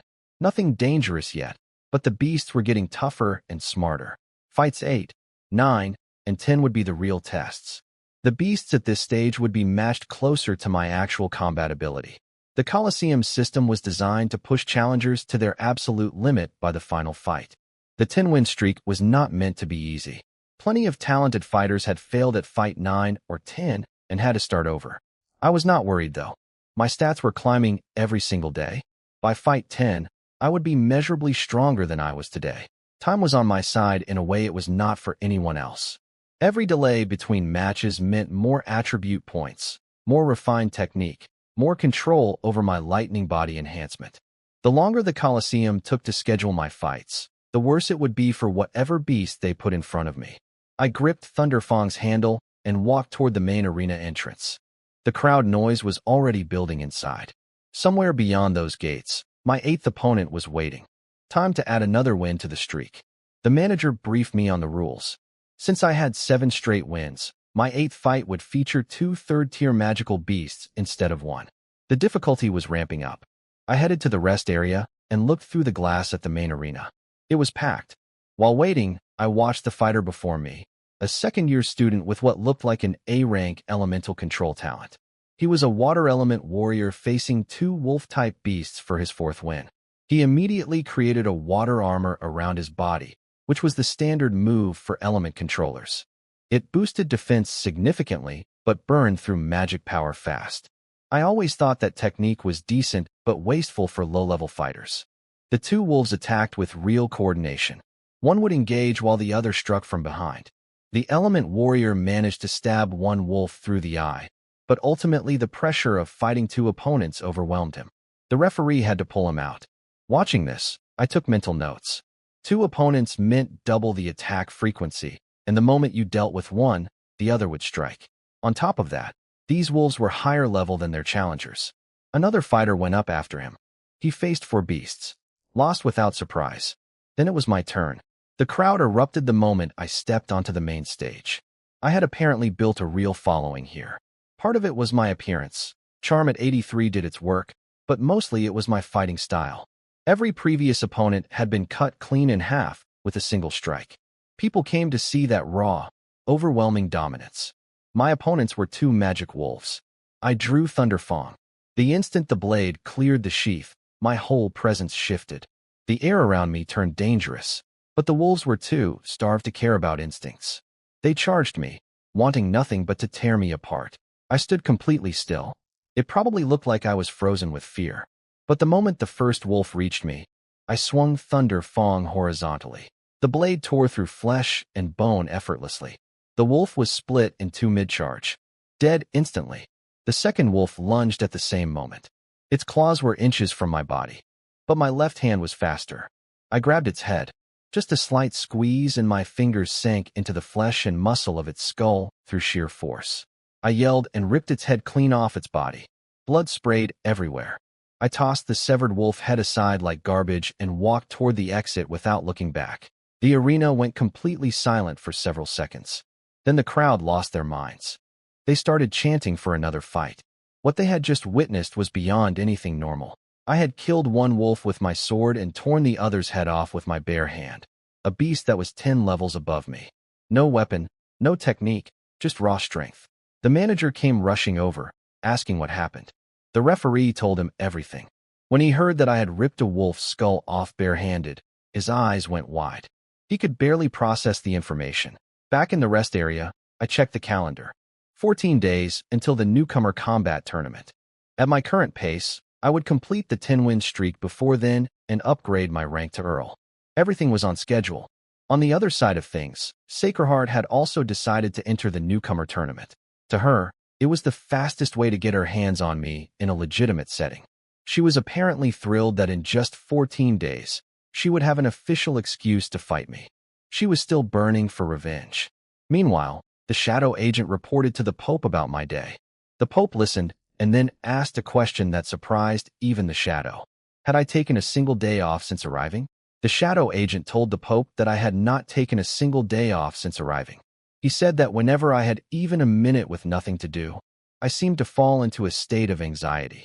He believed it was connected to my past. The Pope had apparently conducted a full investigation into my background and discovered everything about my childhood. He felt sympathy, but recognized that those painful experiences had forged my willpower. His real concern was whether my mind had become twisted, whether my disciplined, well-behaved exterior was just a mask hiding something darker underneath. He thought it was very possible. What kind of teenager was this relentlessly driven without some psychological damage fueling it? He was considering arranging counseling for me. After all, a future pope could not be someone with a broken mind. What he did not know was that I had already been healing. Meeting Wisha on my journey to the church, finding Quinn and the others after I arrived, and having Milia in my daily life. All of these people had quietly mended the wounds inside me. I was not as damaged as he feared. That night, I heard a notification I had not gotten in a long time. One lifespan point added. That was the first time in ages. It was past midnight, but I had no intention of sleeping. After my spirit and constitution both crossed 100 points, my recovery speed and energy levels had become inhuman. I only needed 2 or 3 hours of sleep to feel completely refreshed. But I did not want to burn myself out, so I decided to give myself 1 day each week with 6 full hours of sleep. Those extra few hours were more than enough for a body like mine. The next morning, the Colosseum sent someone to my door. For once, I was up before Milia and answered the door myself. The worker told me my fight schedule had changed. I would be the final match of the day, the headline act. He also handed me my rewards for the 8th consecutive win. 8,000 points plus a red heart stone. The red heart stone could slightly improve physical constitution if worn regularly. The effect was too small to matter for me, so I decided to give it away. To Sophia, who had been hanging around me constantly. Absolutely not. I already knew exactly who I wanted to have it. I strung the stone into a necklace. It was beautiful, vivid color, crystal clear texture, perfect as a gift. I hung it on the kitchen wall where Milia would see it the moment she walked in. Then I went back to training. Basic daily practice was non-negotiable. Milia woke up shortly after. I checked the sky. It was around 4:30 in the morning, sun not even up yet. She stayed up past midnight every night preparing my late meals, and knowing her personality, she spent her days doing housework and cooking without a single lazy moment. She was probably working harder than I was. I made a mental note to give her more rest time going forward. Servants had no rights in this world, but I refused to treat the people around me like slaves. She stumbled out of her room, washed up, and headed straight to the kitchen. She pushed the door open and I watched from across the room. She paused for a second when she saw the necklace hanging on the wall. Then she seemed to think about it, concluded it must belong to me, decided it was not her business, and went straight to work without touching it. I kept training while monitoring the kitchen. Did she seriously not realize the necklace was for her? Maybe she just had not looked closely enough. She would figure it out eventually. An hour passed. I finished training and walked into the kitchen. Milia was happily preparing food, humming a little tune. She had not noticed me standing behind her. I made some noise to get her attention. She spun around, saw me, and immediately said breakfast was ready and she would bring it out. I looked past her at the necklace still hanging untouched on the wall. She cooked facing that direction. She would have seen it every time she looked up. Had she noticed it and just assumed it was not meant for her? I asked her directly. Had she seen the necklace? Milia stared at me, confused. She asked if I was the one who put the necklace there. I told her I bought it yesterday, but it did not suit me, so I was giving it to her. She froze completely. She repeated my words back to me like she could not believe them. When I confirmed it, tears started rolling down her face before she could stop them. I was caught off guard. I could tell she was overwhelmed, but I still asked if she did not like the gift. She shook her head quickly and said nobody had ever been this kind to her before. I walked over and patted her head.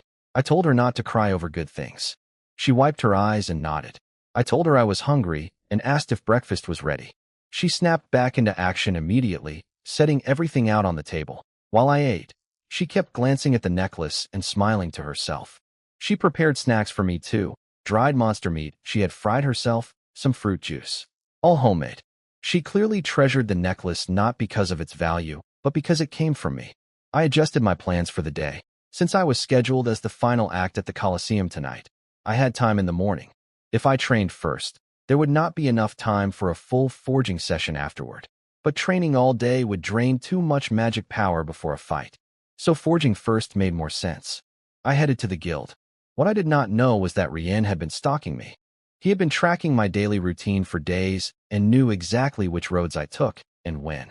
He was waiting on my usual path that afternoon, expecting me to pass by. His plan was simple. By now I should have finished the drug pills he gave me. With several days since the last dose, the mild addiction should have me at my most uncomfortable. He planned to show up, compliment my recent achievements, and offer more pills. I would be desperate enough to take them. But luck was on my side. Because I went to the forge first and changed my schedule, I never walked past his ambush point. He waited and waited. I never appeared. He started getting suspicious. Maybe I had taken a different route. Maybe someone had warned me. His mind immediately went to York, who had recently submitted a resignation letter. Rien had not approved it yet, even though York had already left the guild.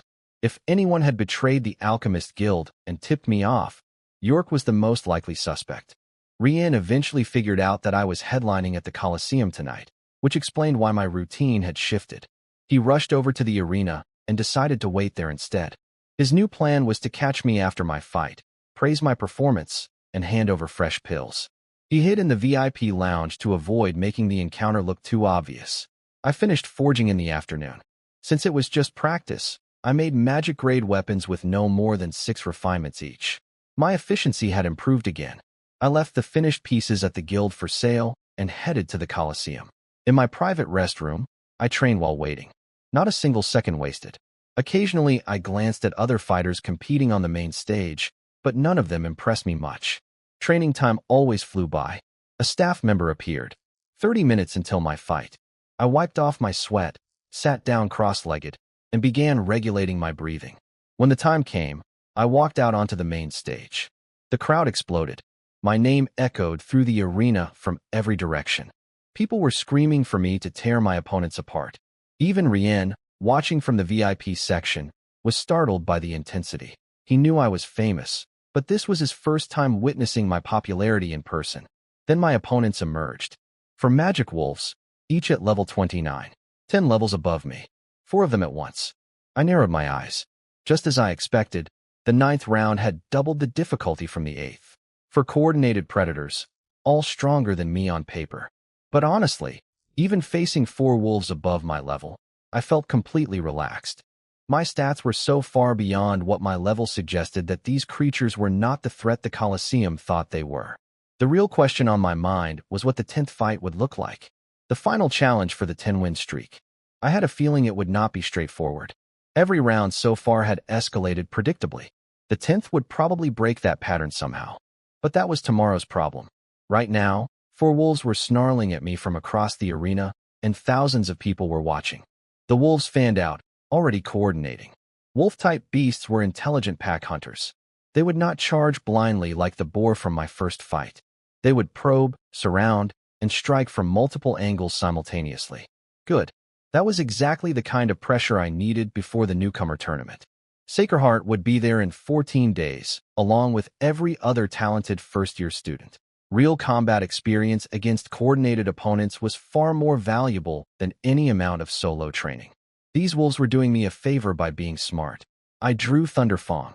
Lightning crackled along the serrated edge. The wolves hesitated for just a fraction of a second when they felt the energy radiating from the blade. Smart animals. They could sense danger. But hunger and arena conditioning overrode their survival instincts, and all 4 charged. I activated my lightning body enhancement on top of my passive layer. My attributes doubled from an already superhuman baseline. The world seemed to slow down slightly as my perception sharpened. 4 wolves, 4 trajectories, 4 sets of claws and teeth coming at me from different angles. I moved forward to meet them. Not backward, not sideways. Straight into the pack. The crowd noise faded into background static. All I could hear was my own heartbeat and the pounding of 8 wolf paws against the arena floor. This was what I had been training for. Not the forging, not the politics, not the careful games with Sophia and the Pope. This moment, blade in hand, enemies closing in, nothing between survival and death except my own strength and skill. Thunderfang hummed in my grip. The first wolf lunged. I swung. The 4 wolves were locked behind gates on the other side of the arena. Through the gaps in the bars, I could see them drooling, already imagining tearing me apart. The referee confirmed I was ready and announced the start. The gates lifted. All 4 wolves charged at me simultaneously. I kept my expression serious, though not because I was worried. These wolves were so starved that they had abandoned any pack coordination. Their formation was chaotic and sloppy. I had already calculated exactly how to take each one down. The first wolf reached me in a blink. I drew Thunderfang, and a flash of purple light cut through the air. The moment the wolf opened its jaws wide, I thrust the blade straight into its mouth. The tip punched out through the back of its skull. I yanked the sword free and the body collapsed. Wolves 2 and 3 came at me from opposite sides. I shifted my feet slightly, almost like a dance step, and dodged both attacks with an elegance that surprised even me. Then I brought Thunderfang down in a single slash and cut the second wolf clean in half at the waist. Its front and back legs kept twitching separately on the ground. The 4th wolf was still closing in. I did not wait. I threw Thunderfang like a javelin. The entire blade buried itself in the wolf's skull. Its supposedly tough bone crumbled like paper against the force of impact. That left 1 wolf standing. It froze, confused. 3 of its packmates had dropped in what felt like a single heartbeat, but I was already in front of it. I grabbed a fistful of fur and slammed it face first into the stone floor. The arena surface was reinforced with a magic circle specifically to prevent damage, which meant the impact on the wolf's body was devastating. It let out a pitiful whimper. I grabbed its head and twisted. The neck snapped. Then I ripped the head clean off with my bare hands, just like last time. The crowd had been waiting for exactly this moment. The stands erupted into absolute chaos. Screaming, cheering, people losing their minds. 4 higher-level wolves, and I had not taken a single scratch. I pulled Thunder Fong from the dead wolf's skull, wiped it, and walked toward the exit without looking back. What I did not know was that Rien had been watching every second from the VIP section. He had come to the Coliseum specifically to intercept me with more drugged pills. Seeing my fight in person clearly shook him. He had heard I was a strong fighter, but witnessing it firsthand was something else entirely. I could tell later from how he acted that my performance had genuinely frightened him. He hesitated. A voice in his head asked whether continuing his plan was wise. If it failed and I grew to full strength, the consequences for him would be catastrophic. But his arrogance won out quickly. He told himself that as long as the plan succeeded now, there would be no future to worry about. He appeared in the main hall just as I was leaving. I heard his voice behind me and turned around. I kept my face completely calm and greeted him with a smile. I told him what a coincidence it was to see him here. He gave some excuse about watching a juniors match and said he had caught my performance. Then he steered the conversation exactly where I expected. He asked about the pills he had given me last time. Were they helpful? Did I like the effects? This was the moment I had prepared for. I let my voice carry just a hint of eagerness. I told him the effects were excellent and asked if they were available for purchase somewhere. I made sure my tone sounded slightly desperate, like someone who had tasted something addictive and wanted more. It worked perfectly. I could see the satisfaction flash across his face. He believed I was hooked. The slight urgency in my voice confirmed everything he wanted to hear. He had originally planned to scan me with magic power to check my physical condition and verify the drug's effects. But after watching my fight, he abandoned that idea. He knew that fighters with combat instincts as sharp as mine could detect magical probing instantly. If I caught him scanning me, his entire scheme would be exposed. The risk was not worth it. So he took my act at face value. He pulled out 3 bottles of the same pills and offered them to me casually. He said they were extras that meant nothing to someone of his level. I might as well have them. I let excitement flood my face. I made my breathing heavier, my eyes wider. I thanked him profusely and told him that if he ever needed help with anything, he should come to me. I even held myself back from reaching for the bottles immediately, as if my manners were barely restraining my craving. He loved every second of it. His lips curled into a subtle smirk as he handed the bottles over. I could practically see the gears turning in his head. He was already thinking beyond the original plan. If I was this dependent on his pills, maybe he could use me for other things too. Stealing secrets from the Blacksmith Guild, perhaps. Feeding him insider information. A talented young addict under his control would be an incredibly useful tool. After thanking him again, I took 1 pill out right in front of him and put it in my mouth. It dissolved instantly and flowed into my body. Then I excused myself, saying I needed to go train immediately. I left quickly, as if I could not wait to feel the drug's effects during practice. The moment I got home, I started training. But not because the pill was driving me to. Yerk had already told me that 1 or 2 pills, even 5 or 6, would cause no harm whatsoever. In small quantities, they actually did help with cultivation. The danger was only in consuming entire bottles over time, which would build the addiction to an uncontrollable level. So the pill I swallowed was genuinely useful. I just had no intention of ever taking enough to become dependent. Rien thought he was slowly poisoning me. In reality, I was accepting free training supplements from a man who wanted me dead, using his own weapon against him in tiny, harmless doses. The irony was almost funny. The most powerful alchemist in the church was hand-delivering premium cultivation aids to the person he was trying to destroy, and that person was getting stronger from every single pill. Every bottle he gave me was money out of his pocket and power into my body. I finished my evening training session and checked my progress. The pill had indeed boosted my cultivation speed slightly.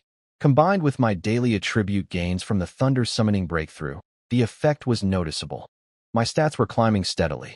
9 wins down after today. 1 more victory, and my noble rank would rise to Earl. The newcomer tournament was less than 2 weeks away. Sacred Heart was out there somewhere, sharpening her claws and counting down the days until she could fight me in an official setting. Let her count.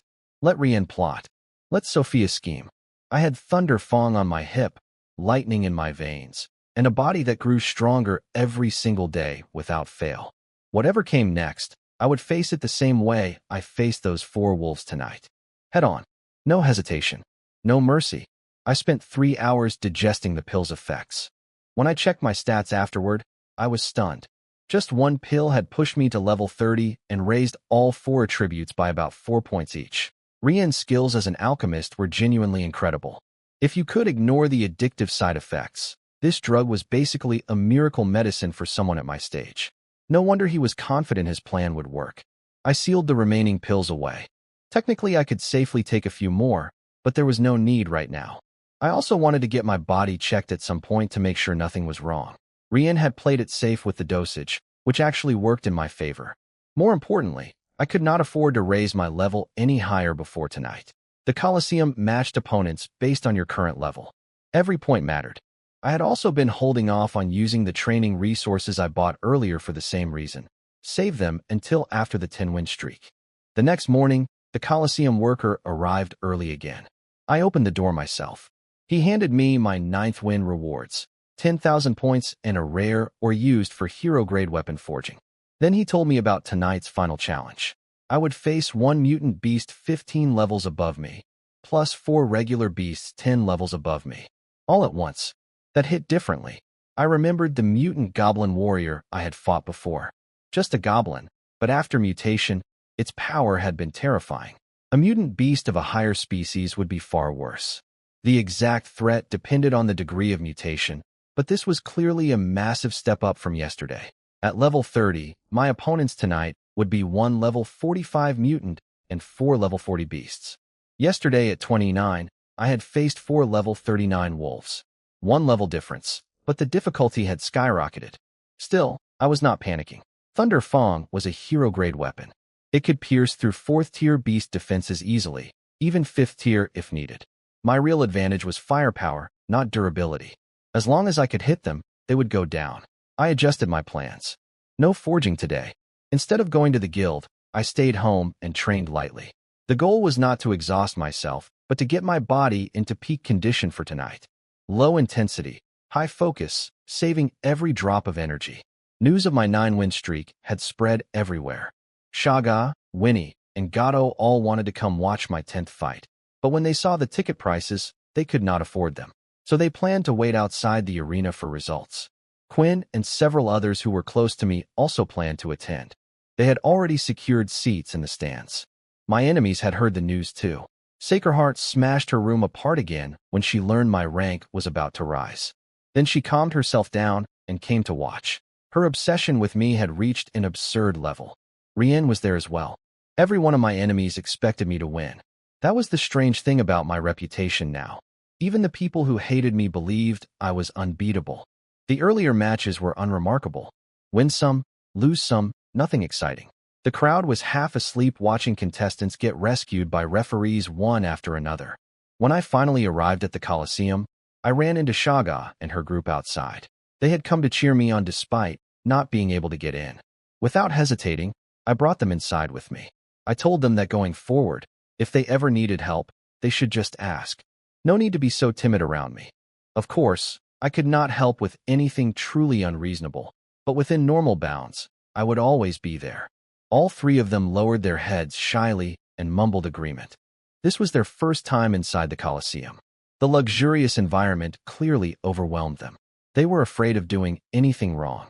The manager spotted me and rushed over with a warm greeting. He could not believe how quickly the kid who had beaten up the Saints had grown into the arena's biggest star. I told him these were my friends and that I was taking them to my private restroom.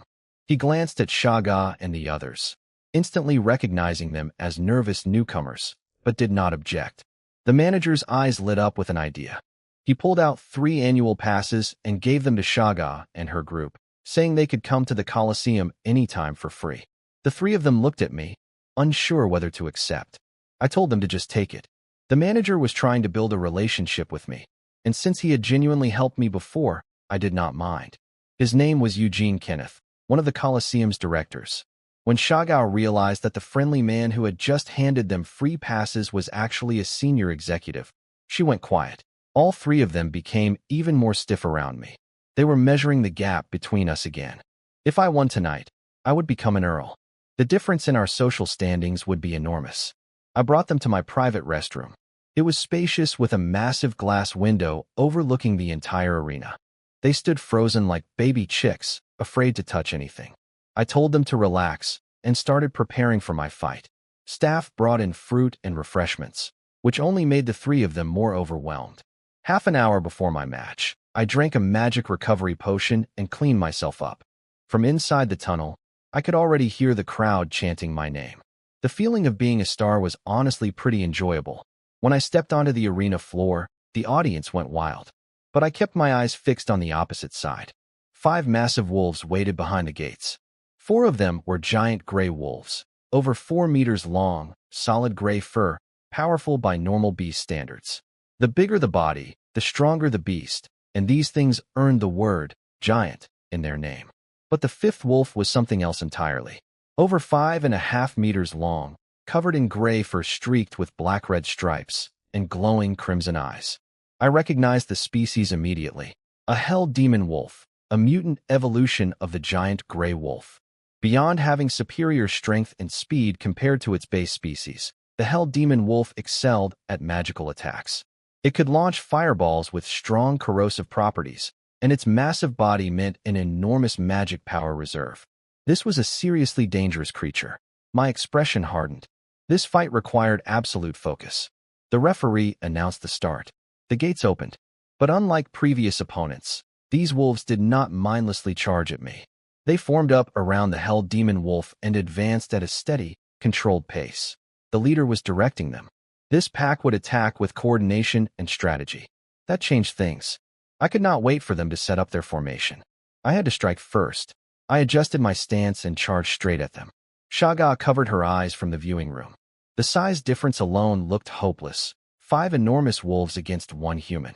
As I closed the distance, the hell demon wolf opened its jaws and formed a black fireball. It launched it directly at me. I did not dodge. Instead, I swung Thunder Fong to test the fireball's power. My timing was precise. The blade met the fireball at the exact moment of impact and split it cleanly in half. The 2 halves blazed past me on either side, so close I could feel the searing heat against my skin. Where the black flames touched the stone floor, they kept burning for several seconds before fading. Parts of my outer clothing were scorched away. After feeling that heat up close, I made my assessment. Those black fireballs were no joke. The corrosive flames could cause serious damage even through indirect contact. Going forward, I needed to dodge them entirely rather than trying to cut through them. Testing was done. Now the real fight would begin. I charged forward. The hell demon wolf watched me cut through its fireball and seemed surprised that a human could actually handle its attack. But it immediately escalated. Black light began radiating from its body, and a magic circle appeared above its head. It was casting something far more powerful. Fire rain. I recognized the danger instantly. If that spell completed, I would be fighting under a barrage of corrosive fireballs falling from the sky. I needed to end this before that happened. Taking damage was completely unacceptable to me. I activated my lightning body enhancement, and my speed exploded. I became a bolt of lightning crossing the arena in a flash. The 4 giant gray wolves rushed at me like they had lost their minds. Despite their enormous bodies, they were shockingly fast. That was the terrifying thing about this species. They had no fancy abilities, no elemental attacks, no special tricks, just claws and teeth. But the fact that they dominated other beasts with nothing but basic physical weapons proved that their raw stats were pushed to the absolute limit. Maximum speed, maximum strength, maximum defense. The simplest toolkit combined with the purest numbers. In a way, they were the same type of fighter as me. I swung Thunder Fong at the closest wolf and carved a massive chunk of flesh from its body.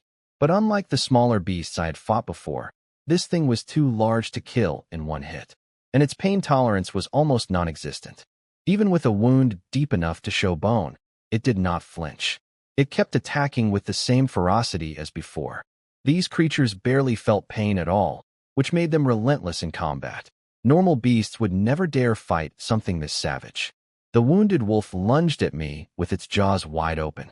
I used the same technique that had worked before. I thrust Thunder Fong straight into its mouth, through its throat, and out the other side. That should have been an instant kill. But this monster, even with a sword through its neck, managed to stagger away from me before finally collapsing several steps later. And Thunder Fong was stuck in its mouth, carried away with the body. I was now unarmed against 4 remaining giant predators. Winnie and the others watching from my rest room turned pale with fear. But I was about to show the entire arena what a true stat monster could do with nothing but bare hands. The second wolf charged and opened its massive jaws to bite me. I shot both hands forward and grabbed one tooth from the upper jaw and one from the lower jaw. Then I held its mouth open with raw strength. The wolf pushed with everything it had. Its jaw muscles strained and trembled. It could not close its mouth against my grip, not even by a centimeter. The other 2 wolves were closing in fast. I had seconds, so I did something that made the entire arena lose their collective minds. I swung the wolf I was holding by its teeth and hurled its entire 4-meter body through the air. It crashed directly into one of the incoming wolves, sending both tumbling across the stone floor. And the 2 teeth I had been gripping came out of the jaw completely, ripped free by the force of the throw. I looked at the teeth in my hands. Each one was roughly the size of a dagger, wickedly sharp and surprisingly sturdy. They would work perfectly as improvised weapons. The last standing wolf rushed me. I leaped onto its neck, mounted it, and drove both teeth straight down into its eyes. The wolf's world went red. It did not fear pain, but losing its vision was something else entirely. It went berserk, thrashing and biting at everything around it blindly. The other 2 wolves were nearby, just getting back on their feet. The blinded wolf sank its fangs into one of its own packmates, tearing a chunk from its neck. I had turned their own member into a weapon against them. The audience could barely process what they had just seen. Their brains were asking their eyes for confirmation. Did that human really just pick up a 4-meter wolf and throw it like a toy? Yes, that really happened. The crowd noise reached a deafening peak. The roar of thousands of voices actually affected the beasts inside the arena. The blinded wolf especially could not handle the sensory overload. It kept attacking everything around it in a panic, unable to distinguish friend from foe. The hell demon wolf watched all of this with cold, emotionless eyes. It showed no concern for the suffering of its subordinates. The fire rain spell was now complete. A massive magic circle appeared in the sky above the arena. Countless black fireballs began raining down from above. After casting the spell, the hell demon wolf visibly weakened. Its eyes dimmed and its posture sagged. This attack had cost it heavily in magic power. I watched the fire fall with a calm expression. Then I sprinted toward the 3 badly wounded wolves that were still alive.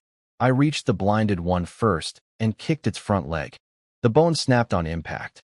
The wolf lost its balance and crashed to the ground. I grabbed its body and lifted it above me just as a black fireball struck it from above. The wolf's fur ignited instantly. Its body became a burning shield over my head. Another fireball hit the ground nearby and exploded on contact. With the giant wolf as cover, I absorbed the blast without taking direct damage. My living shield was being consumed at an alarming rate, but it held long enough. The other 2 wounded wolves tried to dodge the falling fireballs, but the barrage was too dense and too fast. Within seconds, both were torn apart by explosions and corrosive flames. Their bodies became unrecognizable masses of scorched flesh. The wolf above me was losing its life force rapidly. Fire was eating through its body at a terrifying speed. I needed my weapon back. I spotted Thunder Fong's handle protruding from the first wolf's corpse, which had also been badly burned by the fire rain. I dropped what remained of my shield and sprinted for it. The hell demon wolf watched me run with cold calculation. Even if I retrieved my weapon, so what? Fire rain had 3 full waves. I had survived the first one using its own wolves as shields. But with all 4 subordinates now dead or dying, I would have nothing to hide behind for waves 2 and 3. That was what it was thinking. It believed the math was still in its favor. 2 more waves of devastating fire against 1 human with no cover. Simple arithmetic. The beast was confident, but it had made one critical miscalculation. It was judging me by the standards of normal fighters at my level. It had watched me fight its wolves and categorized my abilities. Strong, fast, resourceful, dangerous, but manageable at range with overwhelming magical firepower. What it did not understand was that my stats were not normal. My attributes did not belong to someone at level 30. They belonged to someone far, far beyond that threshold. And Thunderfang was not a weapon that matched my level either. It was a hero-grade blade that could cut through defenses 2 full tiers above my rank. The Hell Demon Wolf had used its most powerful attack and exhausted most of its magic power in the process. It was weakened, drained, and standing on the opposite side of an arena from someone who could cross that distance in the time it took to blink. Someone who had just demonstrated the ability to throw a 4-meter wolf through the air with his bare hands. The math was not in its favor. It just did not know that yet. I ripped Thunderfang from the charred wolf corpse. The handle was scorching hot, but only turned my palms slightly red. Nothing serious. I flicked the blade once and sent a current of lightning through it, cooling the metal back to normal temperature instantly. Then I locked my eyes on the Hell Demon Wolf. During the Fire Rain spell, the beast could not move or attack separately. That was its vulnerability. I charged straight at it while the second wave of fireballs began falling from the sky. These things had killed the giant gray wolves in a single wave, so their destructive power was no joke. Black fireballs rained down around me as I sprinted across the arena. Most of them I dodged with pure speed. The few I could not avoid, I cut in half with Thunderfang as they fell. The distance between us was shrinking fast. The Hell Demon Wolf watched me punch through its fire barrage, and something shifted in its crimson eyes.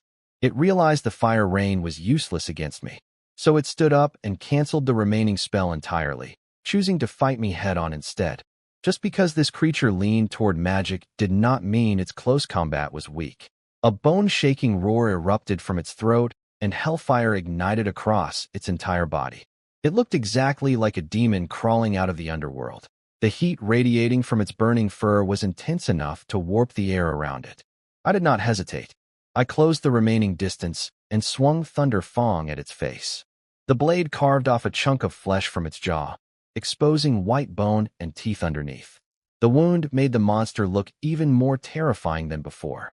It barely registered the pain. Its massive claw lashed out at me with blinding speed, trailing black light through the air. I brought Thunderfang up just in time. Claw met blade with a metallic crash that rang across the arena. Its claws were as hard as hero-grade weapons. On top of the physical attacks, the hellfire coating its body was constantly draining my stamina. The extreme heat sapped my energy with every second I stayed close. But I refused to back away. We fell into a brutal, primitive exchange of blows. No fancy footwork, no evasive maneuvers. Just two fighters standing toe-to-toe, meeting every attack with a direct counter. Block and strike. Block and strike. The audience was screaming non-stop at the sheer violence of it. Up in the VIP section, Sacreheart was watching with a deep frown. I could not see her face, but I knew she was there. My performance was making her uneasy. She could not understand how I had grown this much this fast. That confusion was feeding her anxiety about our upcoming fight at the newcomer tournament. Good. Let her worry. On the surface, the battle looked evenly matched. But anyone paying close attention would notice the truth. The Hell Demon Wolf's attacks were ferocious and relentless, yet none of them were landing clean hits on me. The only real damage I was taking came from the ambient heat of its hellfire, a slow area of effect burn that I could manage. Every single direct attack was blocked or deflected by Thunderfang. Meanwhile, every one of my strikes was drawing blood. Each swing of my blade opened a new wound on the beast's body. Black blood was pooling on the stone floor beneath us, spreading wider with every exchange. My Thunderclap sword technique at level 3 gave me extraordinary control over my blade. Combined with my high spirit stat, I could read the wolf's attack patterns almost perfectly. I saw where every claw swipe was aimed before it arrived. Our raw stats were roughly comparable, but in terms of technique and combat awareness, I was crushing it completely. There were simply no weaknesses to exploit in my fighting style. High attributes across the board plus refined technique in both sword and body created something that had no obvious counter at this level. The Hell Demon Wolf was powerful, but it was a beast fighting on instinct. I was a human fighting with precision, calculation, and intent behind every movement. Because the wolf could barely feel pain, it did not notice what was happening to its own body. Blood loss was accumulating. Its movements were gradually slowing down. The attacks that had been blindingly fast at the start of our exchange were now just slightly sluggish. Most fighters would not have caught the difference. I caught it immediately. The moment its right claw lifted for another swipe, I spotted my opening. The joint was exposed for a fraction of a second. I drove Thunder Fong into the gap between the bones at the elbow and sliced clean through. The blade separated flesh and found the seam in the skeletal structure, splitting the entire foreleg in two. The Hell Demon Wolf's eyes widened with disbelief for one instant.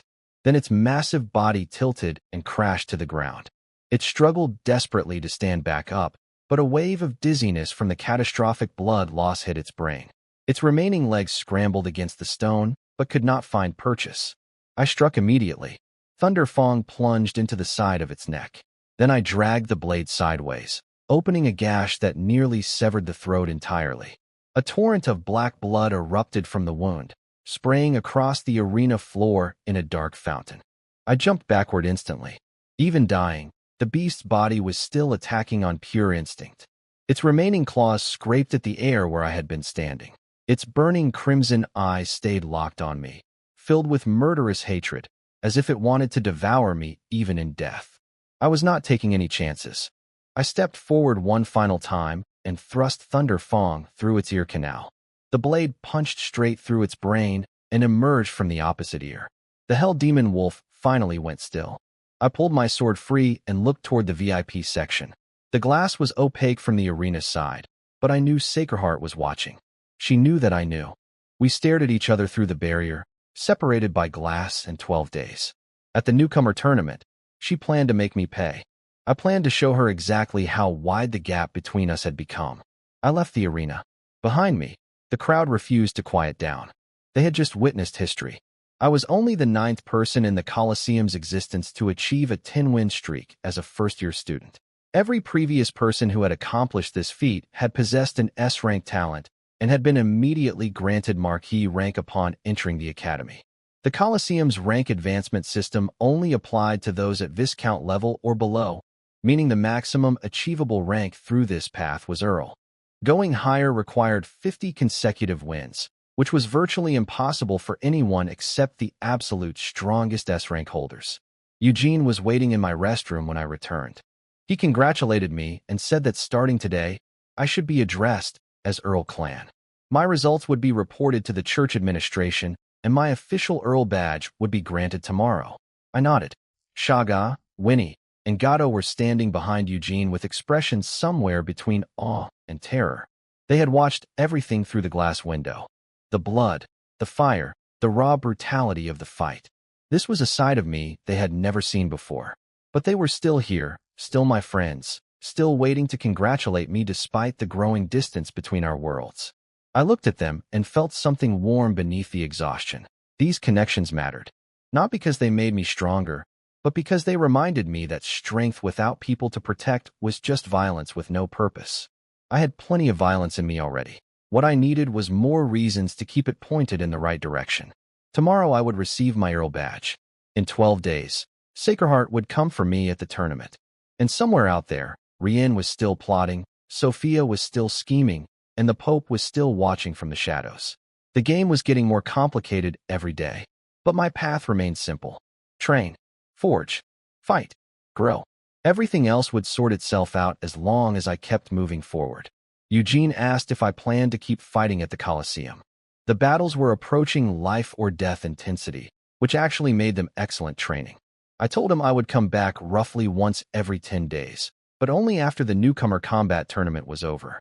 He agreed immediately, clearly thrilled that his star attraction was not retiring. I left the Coliseum with Shaga and her group.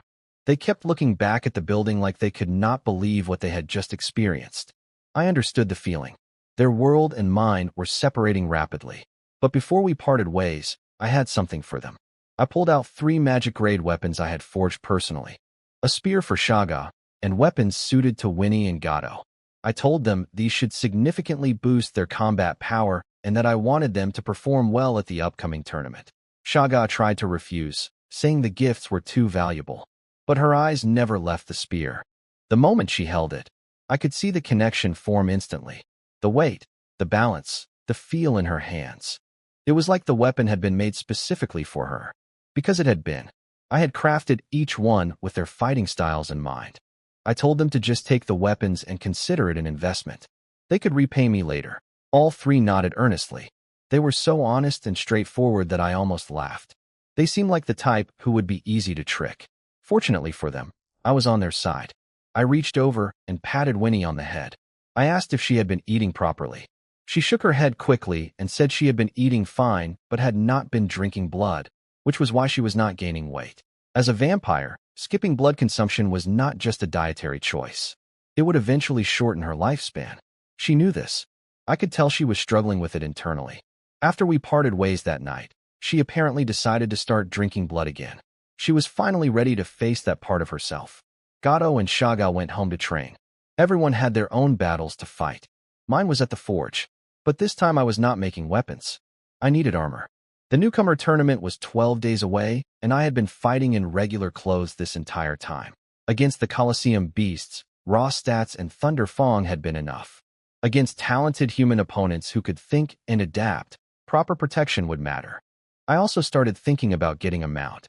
My official class was Knight, and over 100 chapters into my story, I still did not have one. That felt wrong. But my growth speed created a unique problem. If I raised a young beast as a mount, it would never keep up with how fast I was leveling. Unless I somehow got my hands on a dragon or something equally powerful at the top tier, any mount I chose now would just be a temporary solution. After thinking it over, I decided to find an adult magical beast first. Something already grown and combat-ready that I could ride while practicing mounted combat. Once I had enough money and status, I could look into getting a dragon.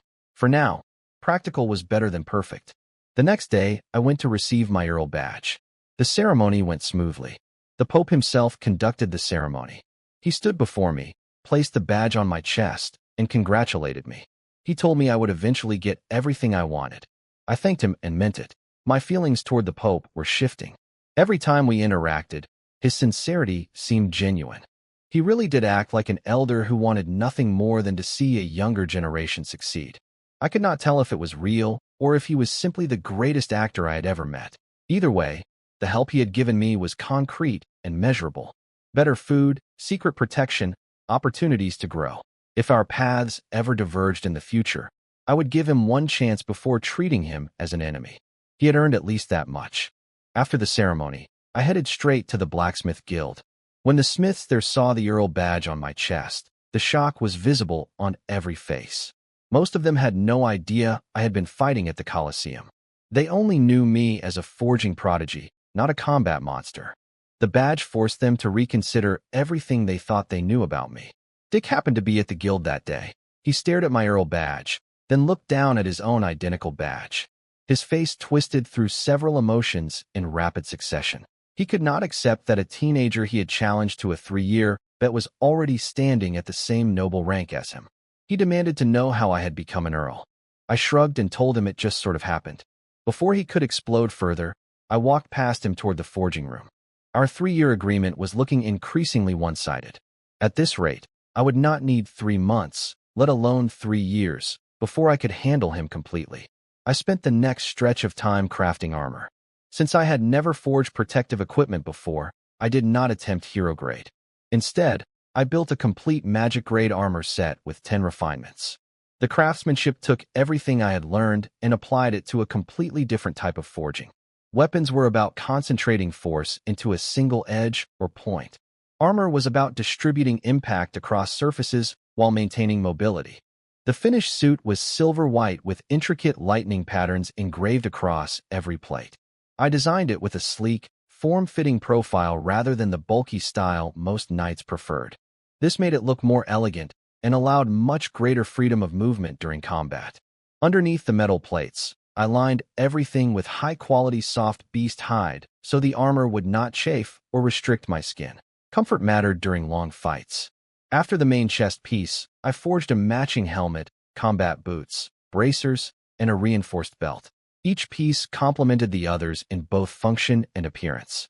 I also purchased a necklace enchanted with lightning attribute amplification to round out the ensemble. The complete set gave me defensive capabilities I had never had before while maintaining the speed and agility that defined my fighting style. The lightning engravings were not just decorative either. They channeled my natural lightning energy throughout the armor, creating a subtle defensive field that would weaken incoming attacks before they even reached the metal surface.